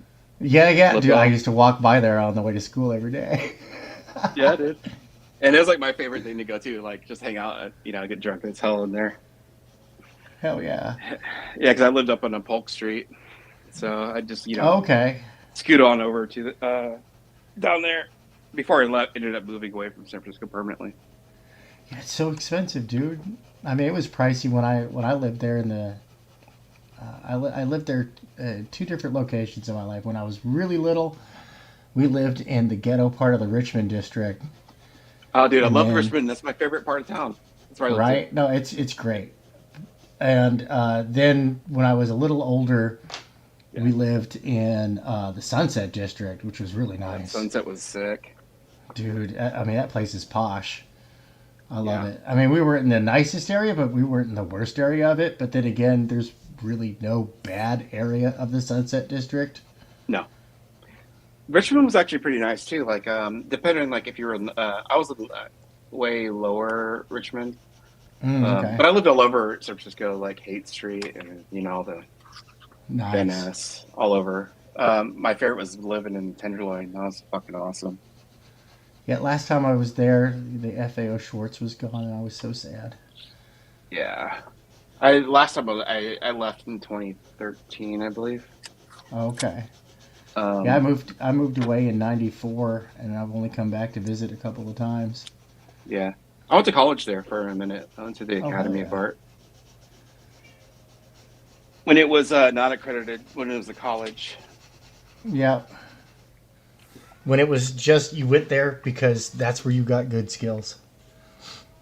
Dude, everybody that actually made it through that school is working in the best jobs in the world. Yeah. I had an opportunity. I had a partial scholarship, and my mom was like, "No, you're not going to go live, you know, with this other family," and they were like cool with it. They were like, "Hell yeah, no, we got it." But my mom was just like, she was not letting go of the reins, and that was a major falling out between the two of us. I was just like, wow, you know, that's fucked. No, So it's I went to, yeah, no, I love it. I love it. It's just I've watched it go downhill. That's what I keep seeing, and it's unfortunate. Like it kind of reminds me of like you know the Tenderloin now, which Yeah. Tenderloin has always been that way. But, Yeah. you know, it's just like it's sad to see the whole city kind of like that. I'm sure it's not the whole city, but you know, downtown area. Yeah. I'm gonna take a break from this for a second. I'm gonna go get me some. Go grab myself some. Go stretch my legs for a minute. What gives you the right to take a break, Tank? What are you talking about? Oh, I'm getting closer and closer to being done with the pencils on this.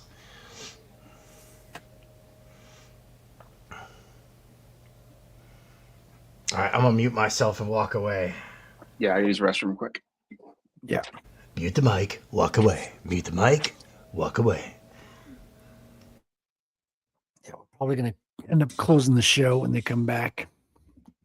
I mean, we're already an hour past, closing. Is it an time. hour past? Wow. Yeah, we're coming up on 11, but the conversation kept flowing so good. Well, It's that's like- the thing. You don't stop the show when things are rolling like that. It's too good. We got people with a lot of history, a lot of knowledge, a lot of love for the medium. Mhm. That's great. By the way, I'm playing Monster Hunter Worlds. Oh, let's blow it up. Let's see that. This is like a beginning mission. You already missed where I hunted a monster for about 20 minutes, so now we're just walking. It's a Actually- walking simulator. It's so funny, man, because I was really getting into Tomb Raider and watched a whole documentary last night. And Charlie was working on Tomb Raider as part of one of his Yeah. jobs. So it was just hilarious. He was actually working with the guy who invented Lara Croft. Lara Croft. Ah, all right, nice. Yeah, Toby something or other. And yeah, it's a fascinating story, man. They got a really big success with the first one. And when you get a success that's so big, you lose control of the project because it's so big. Everyone's putting their hand in the pot. And they were overworked. They were like worked to death. And so the two main developers did not want to do a sequel or a remaster or a port, I should say. So they kind of wanted to do something else and start from scratch. And they ended up leaving the company a few months later than that. But the company kept on doing worse and worse sequels to Wow. I mean, they were making millions each time. Like even a bad Tomb Raider was making like 1.2 million, right? So they were bringing in the money, but the quality was dropping every time until they got to the PS2 Tomb Raider. I forget the title, but it was so bad. Like the controls were terrible. And that's the one that killed. Yeah, that killed the franchise for Core. Core was the company that developed it. And that's when the franchise died, if you will, for the first time. And then eventually the IP was given to Crystal Dynamics, and they're the ones that kind of brought it back to life, and they still have it to this day. I'm playing a reboot from 2013 by Crystal Dynamics, which is a lot of fun. I'm having a good time. Nice. I paid $10 for 3 games for the trilogy. So 2013. That's the one where that's the one where they had like hardcore deaths, right? yes, it's got hardcore deaths. She's not a Tomb Raider yet. She even has a line that says, "Ooh, I hate tombs." So she's basically forced to survive on an island, and this is where she learns her skill. So it's a kind of a prequel, or it's fun because it's got the story arc. Like you see her evolve throughout the story, which I think is nice. But there's way too much shooting. Like it's way too shooty, and the shooting mechanics are not great. Not the best.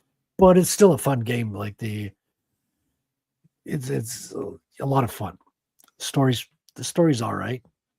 They're stuck on an island that has evil spirits, and they can't leave the island because the storms will destroy all airplanes, all ships that get near the island get destroyed by storms because of a spirit, a sort of goddess or something.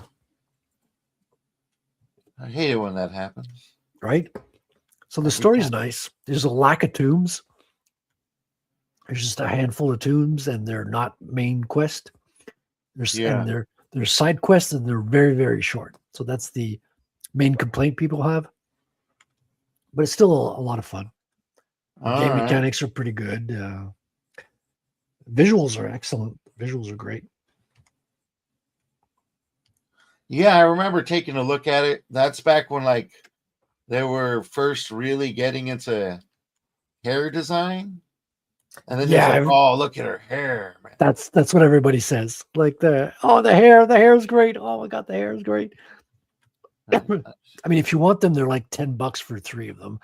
Yeah. And I would not get the third one though. I did a bit of research after buying it.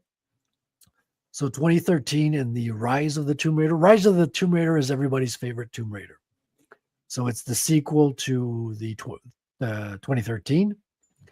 So you got everything good that 2013 did. The Rise of the Tomb Raider does better. They have more tombs. So they just do everything a little bit better. So it's kind of the more refined version. And the one that comes after that, they gave to another company, and it's not as good. It's got a lot of problems. So you might want to skip that one.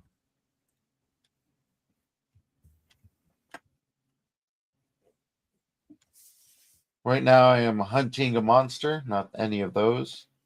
Oh, shit, he just ate that one whole. Damn. Okay, well, he's not our problem. Yeah. See what I got here? Maybe you can find like footprints of different monsters in the areas. Oh, really? It- You can do it's- tracking and stuff? Yeah. This one though, I think is shit. He's right on my ass. He wants to fight. He wants to eat you alive. Yeah, but we're headed towards another big monster too, so they might duke it out. Hopefully. And you'll take the spoils. Yeah, there's the other big monster right there. Hopefully they'll fight. Looks like he's trying to fight him. But we're not after either of those. We're after another one that's going back this way. We're going to let those two dudes fight. But that's kind of what I like about this one. It has these open world areas, and they pay attention very carefully how they program the monsters. So they're supposed to mimic like hunting patterns and stuff. Really? Yeah, and different areas would obviously have different monsters, but there's multiple big monsters and small monsters. Then of course you hunt them down so that way you can get more materials and build newer weapons out of their body parts as one does. My son was sitting in my chair while I was gone, looking at all your artwork, guys, and he was blown away. Awesome. He says, "Wow, this is such amazing art. These guys are all amazing." He's got good taste. This is your son that we saw his drawings. A month or two No. ago? This is my my middle son, Okay. the inventor farmer. He's the technical guy. You've got a lot of creative children there, I think. Well, it's like I tell my kids, I'm like, look, you draw a Venn diagram, right? What do you like to do? What pays money, and what won't get you arrested if you do it in public? And there in the middle of that Venn diagram is your career your career options. Isn't that the ikigai they call in Japan?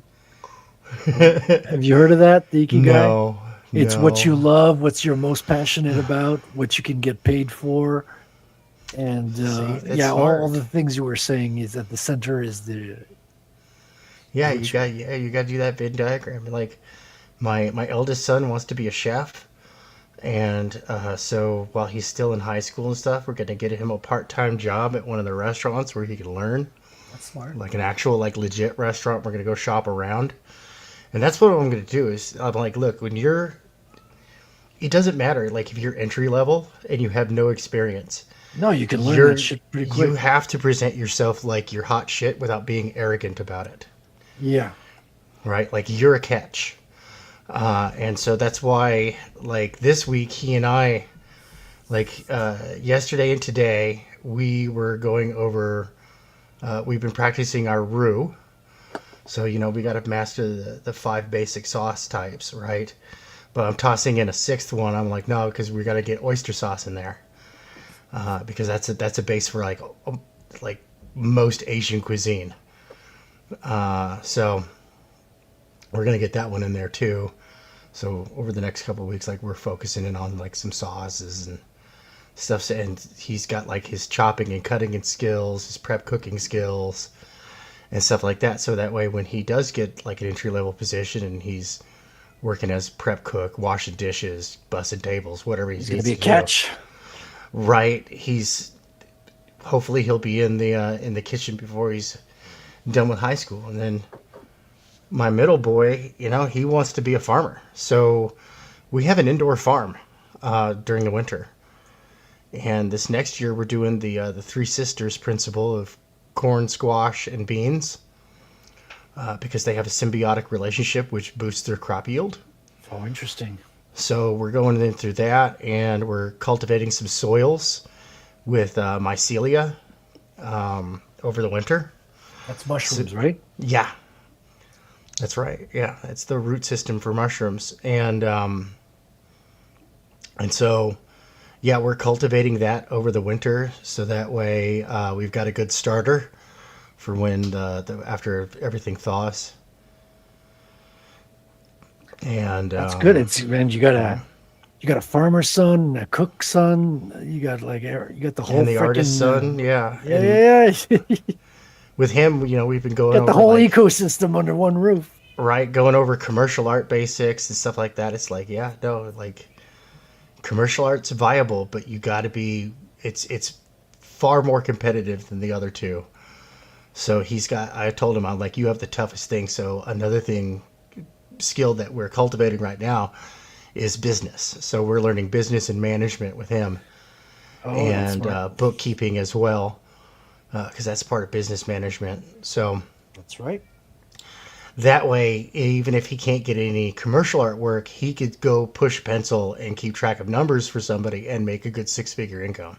Well, you can get in the door where you want to work creatively as an accountant, or so it's as long as you get your foot in the door, that's easier to get other jobs. No, for real. My dad got his start in investment relations as the accountant. He used to work in the accounting department at Texas Instruments, and then he went and worked for this company called Michael Bayback and Company, National Media Associates, which does investor alerts, mostly small cap companies worth less than 50 million, startups, mostly mining, right? And he got into that, and he worked his way up to being a junior partner, and now he's the owner of the business. It's his. Yeah, that's smart. And he busted his ass. I didn't see a whole lot of my dad growing up. He worked like 16, 18-hour days sometimes. My stepmom used to complain how he's a workaholic, and he was like, "I'm not a workaholic. It has to get done." And so it's like, yeah. And it took him a while. I mean, it took him a while, but he got there. It's taken me a while, but I'm getting there. Yeah, man, it's not easy. But I want my kids to have a better go at it than I did. Making comics doesn't just pay by itself. Doesn't pay for itself by magic. You gotta make ends meet while you're building a dream. Yeah, well, I mean, when I got back from Iraq, my body was in rough shape, and I could not do what I had trained my whole life to do, which was construction, specifically specializing in tile and cabinetry. And that was just too rough on my body. Dude, I was in screaming pain at the end of every day, and as much as I love building things, I absolutely hated it. I mean, I built my first fort when I was like 6 years old. I built it out of scrap wood that I stole off a construction site. That's funny. It's the early 80s, man, so, it was a different time. And then my stepdad just came in and he shored it up with a little bit of joisting here and there. Gave me some pointers, and like his socks were gone, dude. He had to go buy new socks. But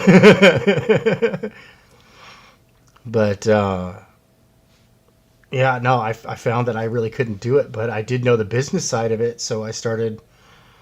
I did a short jaunt into being a corporate headhunter, and I hated that because it was pretty slimy. My number one thing was I would scout people from one job and go have them come work for this other company or this other company, right? That was the name of the game, right? I mean, granted, at the same time, I'm doing them a service. I'm taking them from a job where they're selling cell phones for minimum wage and no commission to selling car insurance to a captive market, because California car insurance is mandatory, and having them make a 6-figure income. And then they're driving around in a fancy ass car instead of a beat up secondhand Honda. You know what I mean? But at the same time, it was really kind of scummy because I'm poaching this kick ass employee from one company. Yeah, but that's hard. That's life. I mean, yeah, it is. But I just didn't enjoy it too much. I tried. I studied to be a fiduciary, And so I learned all about that shit, investments and insurance and other shit, and how to set up retirement planning for people. And then when I finished all the training, I was like, dude, this is boring. I can't do this. So I just did I did a lot of business management. I managed HVAC, repair, installation, cleaning companies, and was an art director for a couple of indie studios in the entertainment industry. Just kind of palled around, did like odd jobs, really. Like, oh, okay, a friend of mine in Directors Guild says, hey, they need storyboard artists. This week, come in this week, and go work with the director of photography, and you just talk through it and draw out what he's saying. So you got to be fast at it. But dude, like, make $45-$60 an hour, like, for real. That's American money. Yeah, no, it was good pay, but then I started getting glass walled, and they didn't like me. I wasn't super leftist like them. So yeah, that's a story we hear a lot. yeah, and then when I stuck up for Peter Simeti, that was it. That was the end. Over 3 days, I watched 90% of my reach. Yeah, Alternate Comics, Peter Simeti. Oh, what's the story? I've never heard. Well, this. they came after Peter, because he was like, you can't use.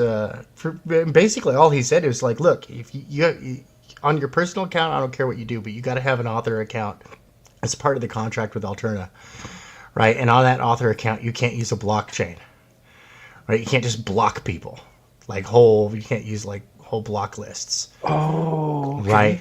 He's like, you can't do that. You can block individual people that bother you, but you can't just do that because you're just hurting the business and everything like that. And so they came after him. They called him Peter Simeti, Asian Peter Simeti, a white supremacist. And I went to bat for him because I'd known Peter and we've always been like casual pals, good acquaintances, I would probably say. And I was like, this is bullshit. Peter's like one of the nicest guys I know and most honorable guys in the entertainment industry. He's so like a stand-up pillar of the community. It's insane. Yeah, like he's so wholesome, it's disgusting. And I'm like, you guys are like, this is sick. What you're doing is sick. And that's when I, got down to the truth of what was going on with Ethan Van Sciver and all that stuff. And so I started sticking up for him, and that was it. It was over. Within 3 days, man down, 90% of my reach, 2/3 of my fan base just evaporated. Wow. Yeah, I was kicked out of tons of groups. There were a couple of groups where I was very interactive, and they didn't just kick me out, but it was like, no, I was glass walled. They didn't even have the courtesy to full on cancel me. They just glass walled me, and I'm like, that just seems so weird to me, though. So I know it happens, but it's just a glass wall is the invisible barrier. It's like where shadow banning? They don't tell you you're canceled. They just don't return your phone calls. Like all of a sudden, because I was still doing at the time, I was still doing storyboarding work and doing preliminary concept art and stuff like that for various productions, and that was my income. And then I start no callbacks. People were just not answering my calls, not answering my emails or my messages or anything of the sort. I see. And I was like, what the hell's going on here, dude? And that's because before I was like, I totally agreed with what Comicsgate was saying. I'm like, this is bullshit. And then it happened to me, but I didn't try to grift off of it. I could have been one of these guys who took several years to get my book out, but my book's not out yet because it's not ready. I'll get it out. have other things to work on right now. You know, I'm working on other people's books, bringing that shit to life. That's right. But yeah, no, it's crazy, dude. Yeah. Like it's nuts. And I basically I have no more contacts left in entertainment. And I am suspicious of anybody who still has. Sellouts. Well, no, in order to still exist to work for like mainstream, there is a severe degree of disingenuity. So, and I am talking about one person that friends of mine are friends with him, and I'm on friendly terms with him, but at the same time, I trust him about as far as I could throw Lizzo. You can throw her a little further now. She lost a ton of weight. My kung fu's still not that strong. I mean, my kung fu's strong. Don't get me wrong. Ozempic goes a long way, Tank. Oh yeah, that's right. She lost all the weight. Shit, I totally forgot. Does she have that crypt keeper neck all the Ozempic people have? I had to fucking gobble gobble.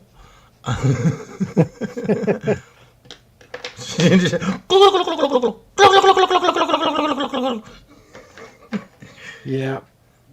Kids are always after me. Delicious neck meats. My neck meats, they're delicious, you know. Invader Zim fans know what I'm talking about. But yeah, no, man. So that was it. As soon as I started getting my professional career going, it evaporated. Industries, man. So yeah, no, so my opinion of them is, they can all fuck off. I hear you, man. I hear you. And yeah, no, and a bunch of disingenuous. I mean, those people are just so entirely disingenuous, and that's something I can't stand. I am who I am, and I die on that hill. My integrity is worth more than my immediate life. That is an operating principle that I run by. So, but these people, they're cowards. They're cowards, and they better hope that they see me before I see them.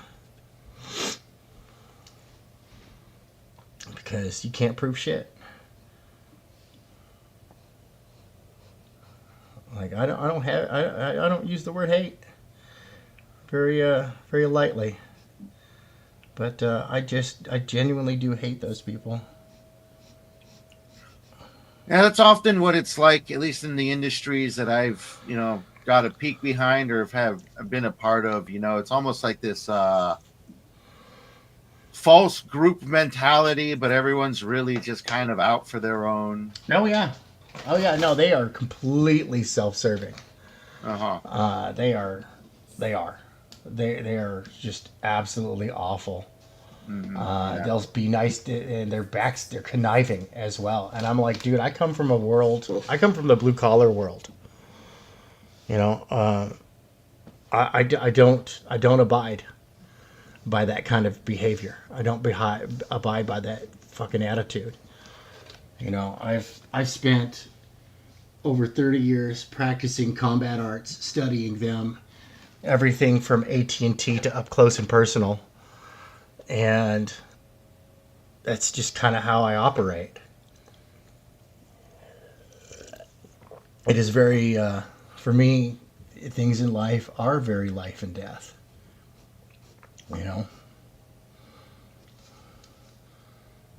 And not like one of these bullshito type of people that like these guys are. I mean, they Did you are say bullshito. That's right, bullshito.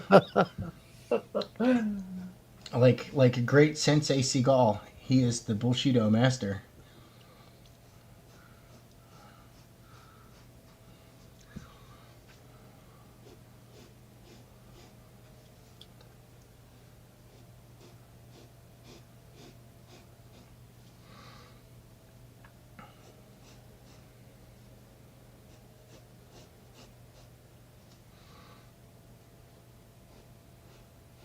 I mean, it's like, yeah, no, for real. Like the lowest I ever scored on range tests for the M16 was 37 out of 40. I was having a really bad day that day.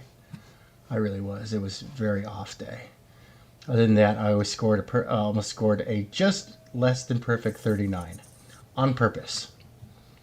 And I would miss the up close target, the 50-meter target, just to send in the point of, no, I could have gotten a 40 out of 40.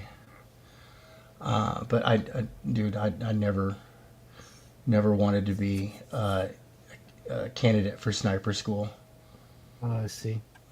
Because, like, no, dude, and I'm glad that I did that, because guys were, they're like, oh, you'll never go to sniper school, you're a tanker. And it's like, yeah, but, I'd just rather be safe than sorry. But, yeah, nope, we had guys who would, get that 40 out of 40 and brag about it. And the vast majority of them, they went off to sniper school when we were getting ready to go to Iraq. Because we were twats, tankers without tanks. And so we needed snipers because we were going to do infantry work. And those guys, man, not one of them came back mentally intact. Like those guys, it broke my heart to watch these guys just like age 20 years in a single year. Like for real.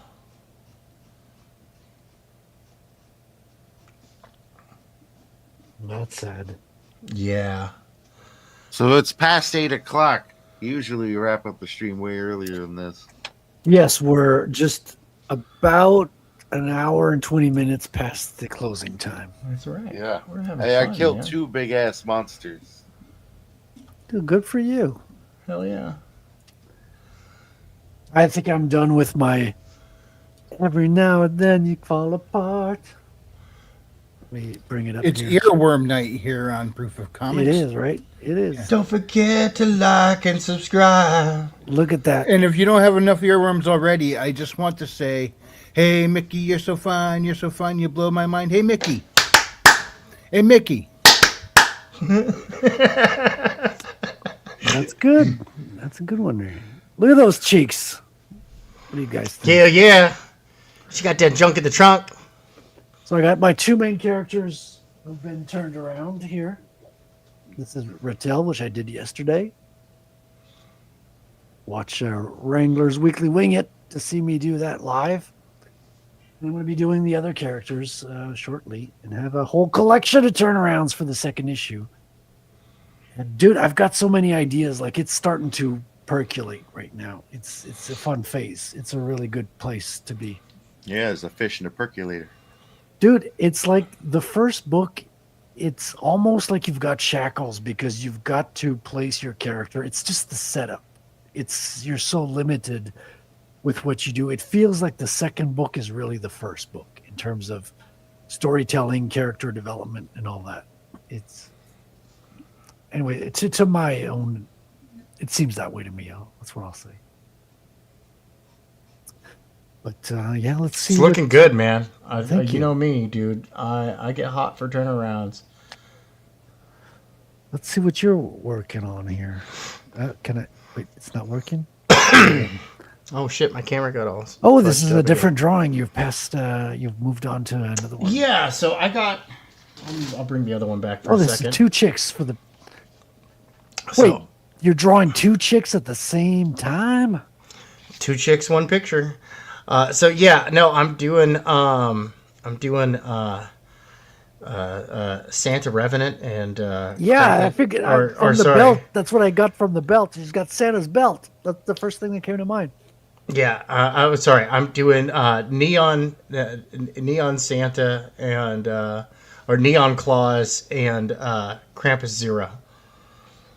So Scalpel Zero and Neon Revenant is Krampus and Santa plus, Christmas. respectively. Yeah. Oh, that's cool. So, because I was like, shit, I haven't done any holiday picture. So I was like, I got to get that done. I got to get all this other stuff done. Because like right now with Bellatarus, the tabletop game that I'm working on. Yes, I remember that. I am not. I don't have anything that's viewable for the public. It's all in the top secret land. Oh, NDA. Yeah. So, and I will have some stuff for that, but I was like, dude, I got to do some stuff. Well, you know what? I got to do some physical artwork. It's good to get away from the screens a little bit. So, what's your computer situation? Is that it's back up and running? Okay, yeah, it's back up and running. That's I just why had to you're get some streaming replacement today, parts. Yeah, I still don't have a mouse, but Christmas is on us, and I see I've got a drawing monitor tablet, so I've got the pen for that. It works fine as a mouse. But honestly, the only thing I would need a mouse for right now is to play games. Yeah, the mouse is easy to replace, to be honest. All right, I gotta head out for the night, guys. Take it easy. Hey, good night, man. Have a great night, James. Good night, James. We're just closing up anyway, so we're about to close out. Let's have a look at what Charlie's doing here. Hell yeah, it's coming out great, dude. I love it. Yeah. Look at all that foundational work. That shit gets me hot. Dude, you've got a real tight style there, Charlie. You're muted, by the way. I don't know if you're talking, but you're muted. Look, folks, fundamentals. Look at that. Oh. But yeah, just working on the cover and should be done pretty soon. Beautiful stuff, man. So we're probably going to be seeing this in early 2026, I would imagine, right? That's what I'm hoping, man. I might hold off and wait till I get a second issue done and then release it, just so I have to. But hell yeah, no, I like that. You like that? I kind of feel like I want to have something else, backing, so it's not just like, oh, here's just one I have. But yeah, it's almost done. Like, just get the words start together. Marketing it. That's what I think. You should start a crowdfund for sure. I mean, you could work on the second one while you're crowdfunding. Yeah.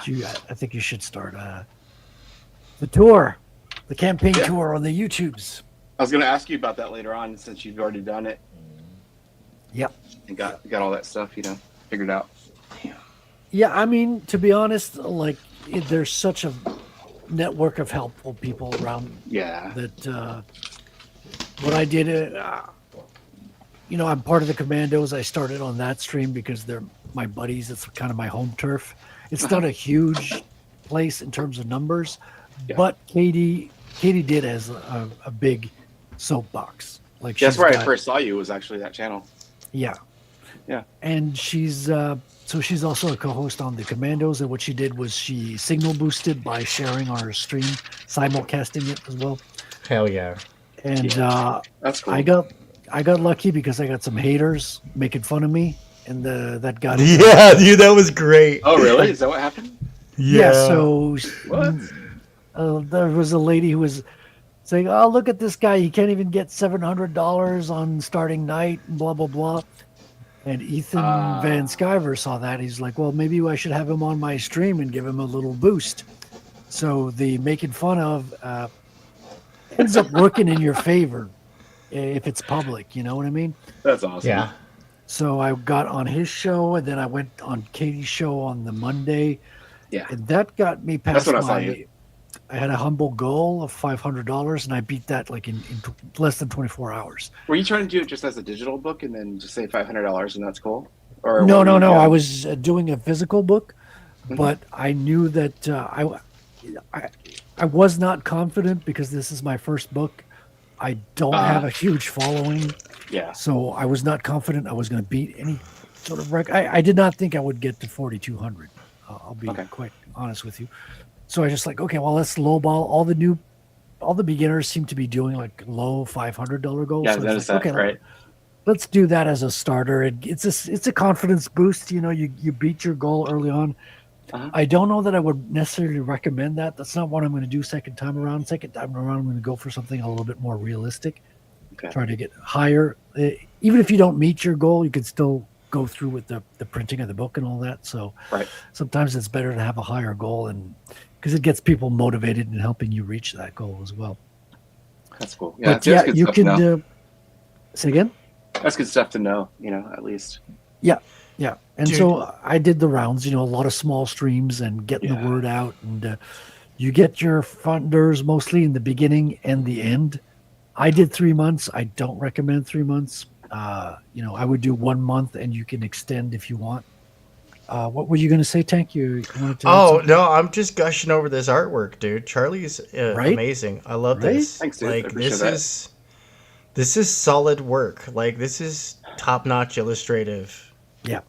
type stuff, dude. Thanks. Like, It's so European, don't you think? yeah, no, dude. Like I was just thinking, like this is very reminiscent of like 1970s like illustration, high end type stuff, dude. Yeah. Like, I'm trying to go for you're- that 70s look, and that's like Oh, you nailed it. You could to, get this published in Europe, dude. Like we could get you translated in French and Like, I don't know if you guys ever had these like with the folders that had like all the like the little sports illustrations or the daily little slice of life Yeah. activities and stuff on them. Oh yeah. Yeah, and like I know exactly what you're talking about. yeah, and or that were even in like some of the older textbooks and stuff like that. Like, Yeah. I dig it. Like, dude, your fundamentals are in. This is solid, dude. Like, it's I was real going to show solid. you this. Let me pull up this It's page true. real quick to show you guys. But like, because like- the gestures are really good. Like that lady holding the gun, Oh, it's beautiful. it's like she's holding it right, a little towards down a little bit. The gesturing is perfect. Yeah, no, It's really yeah. good. but here's what Yeah. I was going to do with this page after I'm just done. It's going to be like Uh-huh. this, where it's got the texture and like the ink and the zip button. You can see it buried under the Right. actual paint. But I'm going to try to do Mm-hmm. that across this as well, and then do a Photoshop way over. Dude, yeah, no, but yeah, no, I got you got to keep me up to date on this, man. Cool. Appreciate it. Because this is solid. This is my jam. Like, I'm more into the illustrative stuff. Let's see here if I can find a picture. No, because the last time I went looking, did a bunch of art in my art program. I was making custom maps for SimCity 4. So that's all. What's my recent open files? Let's see here. Where is? No, that's box and internal. Where the hell did I hide that? Man, I am hiding pictures from myself. I hate it when I do that.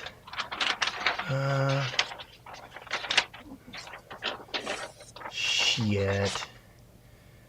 Where did I? It should be there. Should be box and internal art. Oh, okay. Son of a bitch. Man, I hate myself right now because I was gonna pull out a picture and show you, but now I don't know where it is. Shit.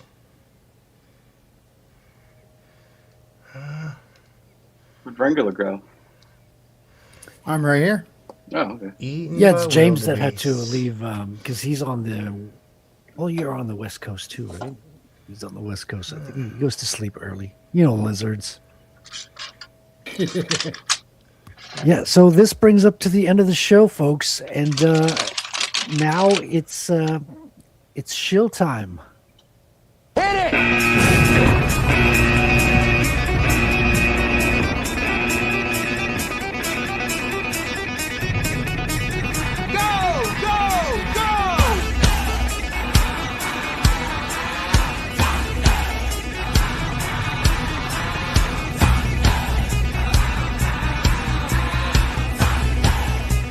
I was caught in the middle of the rainbow.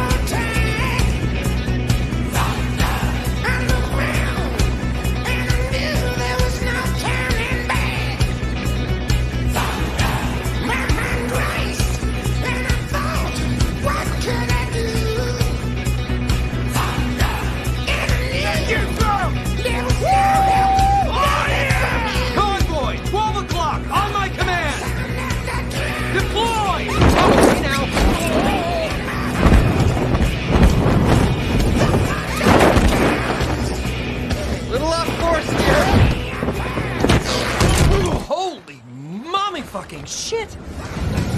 Oh, there they are. Look at these gorgeous sons of bitches.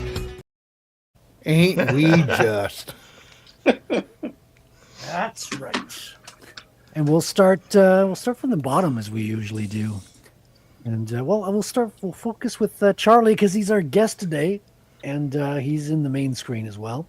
So Charlie, as a closeout, just tell us what you're working on and where can the good people find you. By the way, all your links are in the description for people who want thank you very much. Go click on that and check out all the sites. So I'm working on Tommy's, which is a horror comic book, psychological horror, with some split personality, I guess you would say. But you can find me mainly at Saboteur Comics everywhere. I'm usually on the Instagram and X and hopping around everybody's YouTube channels, having fun. Wonderful. Do you have a trailer for your comic? Not yet, right? No, not yet. I made a fake AI one. That's stupid as hell, but I saw everybody we all using have AI, so I was like, hell yeah. We all have fake AI trailers, Saboteur. Yeah. That's the name of the game. Yeah, I have one of those. That's kind of funny. I'll have to share it with you. Yeah. When you got it ready, bring it up and we'll play it along. And that brings us to Wrangler from Frequency Studios. You're next to Bat, sir. You know what to do. All right. You can check out my books on Amazon, Haley Star Bad Kitty and Bad Kitty Haley's World.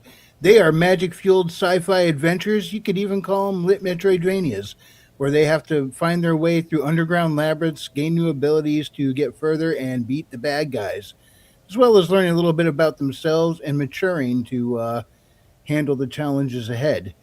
And so you could join Haley, Elizabeth, and Sabrina in their adventures as they go on a one heck of a mystical romp.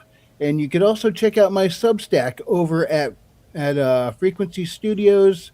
You'll find over there a short story set in the same continuity where you can see some of the effects of the world that Haley and Elizabeth's adventures have had, and some LA cops have to deal with the fallout of that. So check that out. It's on Amazon, over at Substack. You could also follow me on the X Twitter under Frequency Studios, and what was the other? Oh yeah, my YouTube channel. Do a channel search for @Wrangler212. It should pop right up. And we end up doing a live show every Monday night starting at 8:05 Eastern time. Usually go about 2 hours. And many of the same folks you see hanging out over here, you'll see over there. We just hang out, we chat, and it's called The Wing It for a reason. Because we usually have no idea what we're going to talk about until we hit go live. And even then, we still don't know what we're talking about. But we talk about it anyway, and we are dang good at it.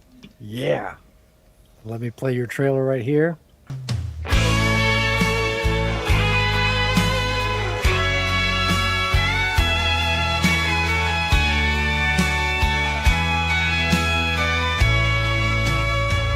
Haley and Elizabeth are back, and this time the spuds are really going to fly. Who's wild? And this time the spuds are really going to fly. And Haley's world. Who's wild? And this time the spuds are really going to fly. Who's world? And this time the spuds are really going to fly.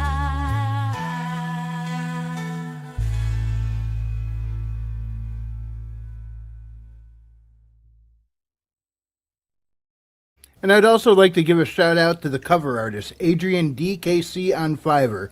He did a fantastic job. I love the work he did with the first, and I think he outdid himself on the second. He's just fantastic work. Thank you, Adrian DKC. Nice. Which brings us to Mr. Tank Ferret. How you doing, sir? Can you tell us what you're working on and where can people find you? So right now I'm working on the Neon Revenant from Rock Hard Comics and creator King Leak. That will be finally coming out this next year. Speaking of laid books.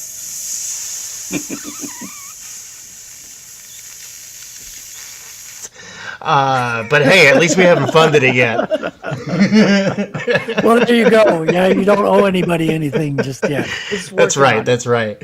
But hey, it's not like we still don't get beat about the face and neck about it, anyways. Because hey, it's a kick-ass story. A woman and her family are brutally murdered by mobsters, and she comes back from the dead with superpowers as the Neon Revenant. Hell hath no fury such as a mother's vengeance. Plus, I'm working on Bellatarus Rescue and Recovery, where the R&R means anything but rest and relaxation. You and up to 4 other players can have fun trying to make money from salvage and rescuing trapped colonists, as long as you survive. Profits in the books. Bellatarus Rescue and Recovery coming out this next year. So it's going to be a hell of a lot of fun. You can find me over on the Twitter at Spare Tank.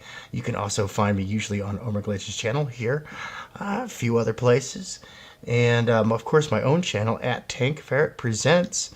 I've been getting some demands to bring back the digital bullpen, so yes, that is the show and where we work. We work. I love that bullpen. The bullpen is fun. Yeah. People want it to come back. I've just been so dang busy. Like I've only been able to like nibble at work. You know what I mean?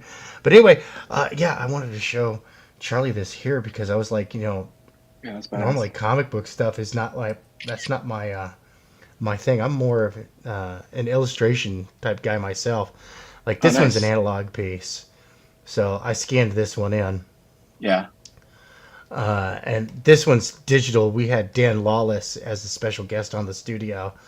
So it was hot chicks, and I was like, I have no idea what to draw. So I like that a lot. It's nice.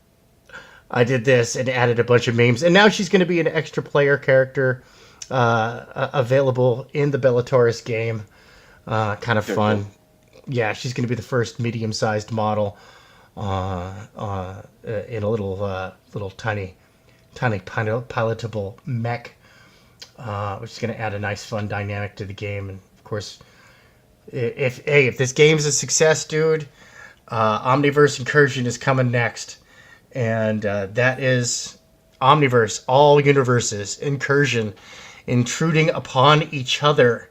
So I've got a bunch of creators lined up, and we're gonna have fun. We're gonna pick some of the picking five characters, basically like 2 to 3 named characters, and then a couple of 2 to 3 goons, and do kind of like a HeroClix kind of deal, little gotcha gaming, and make some money. Rising Tide operation. Yeah, so it's gonna be a lot of fun. We'll see how that one goes, but Bellatarus, because it uses the same system. They all use the same system, so they're all plug and play. And then we got tabletop game, which has been put on the back burner for right now. The creator Dan Fogarty, he wanted to focus in on getting some graphic novels together and some prose books for World War Hell before he put out the game. So that's okay. And I told him, I said, don't even sweat it, brother. Don't even sweat it. So, but that one, full open tabletop, Trench Crusade, never heard of her. That one only really nerdy nerds are gonna get that one. Moving on. Yeah, and that one went over. That might be just too nerdy for I was like, but since the internet, someone out there heard you and was like, "You right on, brother." Well, and you know what, dude? Actually, I saw. Speaking of nerdy nerd stuff, everybody keep your eyes peeled to GameFound because Toon 2.0, the cartoon role playing game, is coming back, baby. Oh man, it's wacky Looney Tunes bullshit. Anyway, sorry. Play a skunk that pretends to be a cat. Oh, dude, I had Sharky D Shark, and of course Miss Businessman, And Bjorn Toulouse, the Viking that had a hammer that when he smashed things, it turned into random shit. It's Bedlam, is what it is. It's Bedlam. It's like Dungeons and Dragons on acid. It's loony. It's literally Looney Tunes. Nice. Yeah, Mrs. Man, think the Tasmanian Devil meets Inspector Gadget.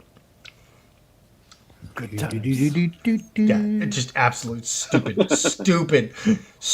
game. It's great. Toon Punk 2019 and a half. Which I'm hoping that they're going to have Toon Punk 2076 and a third.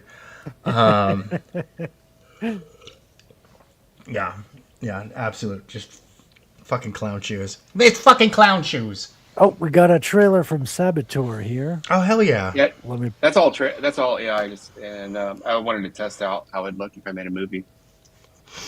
Okay, let me set it up, and I'll play it before we get on to my outro. Here, let me share. Screen. Tommy's trailer. That sounds about right. And this is good. Let me just get rid of the chat here. Thank you, LeMay. Nice to see you. First time come. Do subscribe if you're watching. And let's watch Tommy's trailer here. Bitter Creek offers almost nothing. A rest stop for kids smoking reefer, dropping that LSD, and drinking until the night folds in on itself. Smoke, sweat, and sex hang in the air. Noise masquerading as thrill. At the center sits Tommy's butcher shop. Tommy behind the counter. He is handsome, polite, a charmer. That type of smile that makes people trust. Yes, a gaze that lingers too long on the young girls who fit a pattern. Inside his head, everything fractured. The memories, his mother's face overlays strangers. His father's voice replaces his own. Thoughts collide. Control breaks. Violence erupts. In Bitter Creek, the silence isn't quiet. You've been waiting.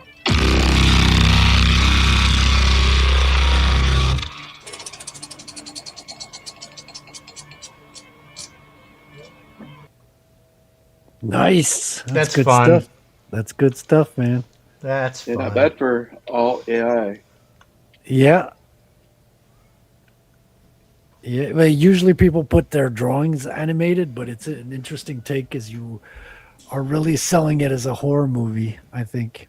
Yeah. Pushing a little bit to the 70s. Yeah. It works well. Yeah, you should play that more. Heck yeah. It's fun. And Cool. this leads back to me, I guess. It's been To who? to me, the Grand Inquisitor. When did you get here? It is I. I've been here all along. He's been right behind you. And my comic campaign is closed. That doesn't stop me from playing my trailer, because I might have a second chance campaign coming up when I'm channeling Omer here in his announcer voice. I might have a second chance campaign before I go to the printer next year. But aside from that, inscriptions are closed right now. But you can follow me and my project on ratelcomic.com. You can follow me on Twitter, where I post some of the art I produce from time to time and have really fun conversations with a whole slew of indie comics creators and the whole community of comic book creators online. And of course, stay tuned and subscribe to Proof of Comics, where we have a new creator every week, almost, talk about their unique projects and artistic process, which I love. I love the process. I think that's what's unique about the show, guys. I'm crazy interested in how people get their projects built up together, how they write them, how they draw them, all that good stuff. Heck yeah, dude. And before we close out, let me play the Ratel closeout trailer. And here it is. Our world is crumbling, and most people are blind to it. A young computer whiz named Raimi decides to stand against the rising tide of oppression. only to find himself under the boot of those behind it all. Incarceration only proves to refine his resolve. Divine intervention takes away all fear from him in order to fix a broken system that enslaves us all. There comes a time when good men must ignore bad laws. Raimi dons a mask and becomes Ratel.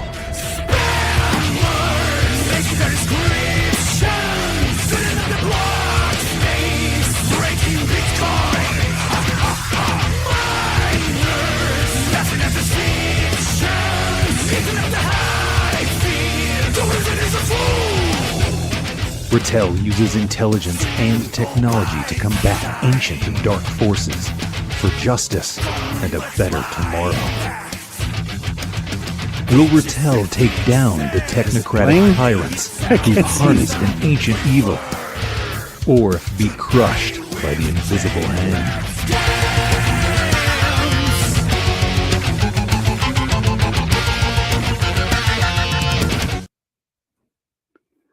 Could you guys see that? I didn't see anything. The StreamYard's broken. No, I saw You guys it. are all. No, it's You good. saw, It's really okay. good. Okay. Remember Yeah, a couple of weeks ago when I kept saying, "Why aren't my videos playing?" But you all said you could see them. That's exactly what happened. I was seeing nothing. I actually stopped it before the end. I don't know if it went all the way to the end. It was playing. No, it's I was not. able to see it. Yeah. Wow. StreamYards, man. You pay for this shit, but it's not worth much. All right, everybody. Thank you for staying all the way to the end of the show. I hope you had a good time. I had a great time. This was an awesome conversation about creativity, comics, and our love and passion for the medium, and for also standing up to our ideals and beliefs. Thank you so much for joining us, folks. It's been a blast. I will see you next week.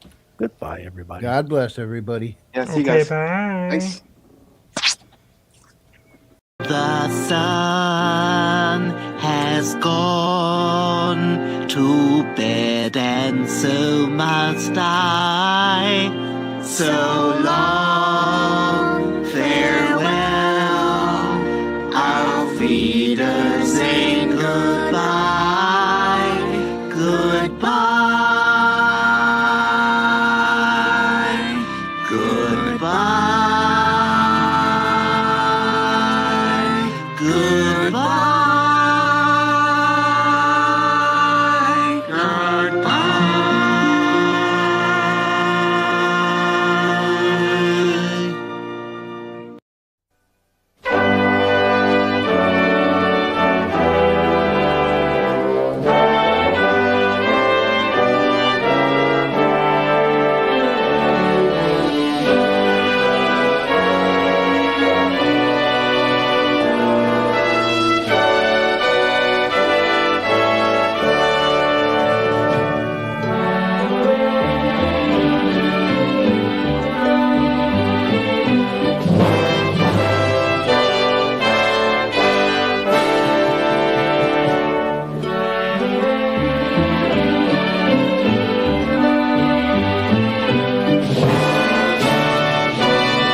Hello, Bitcoiners.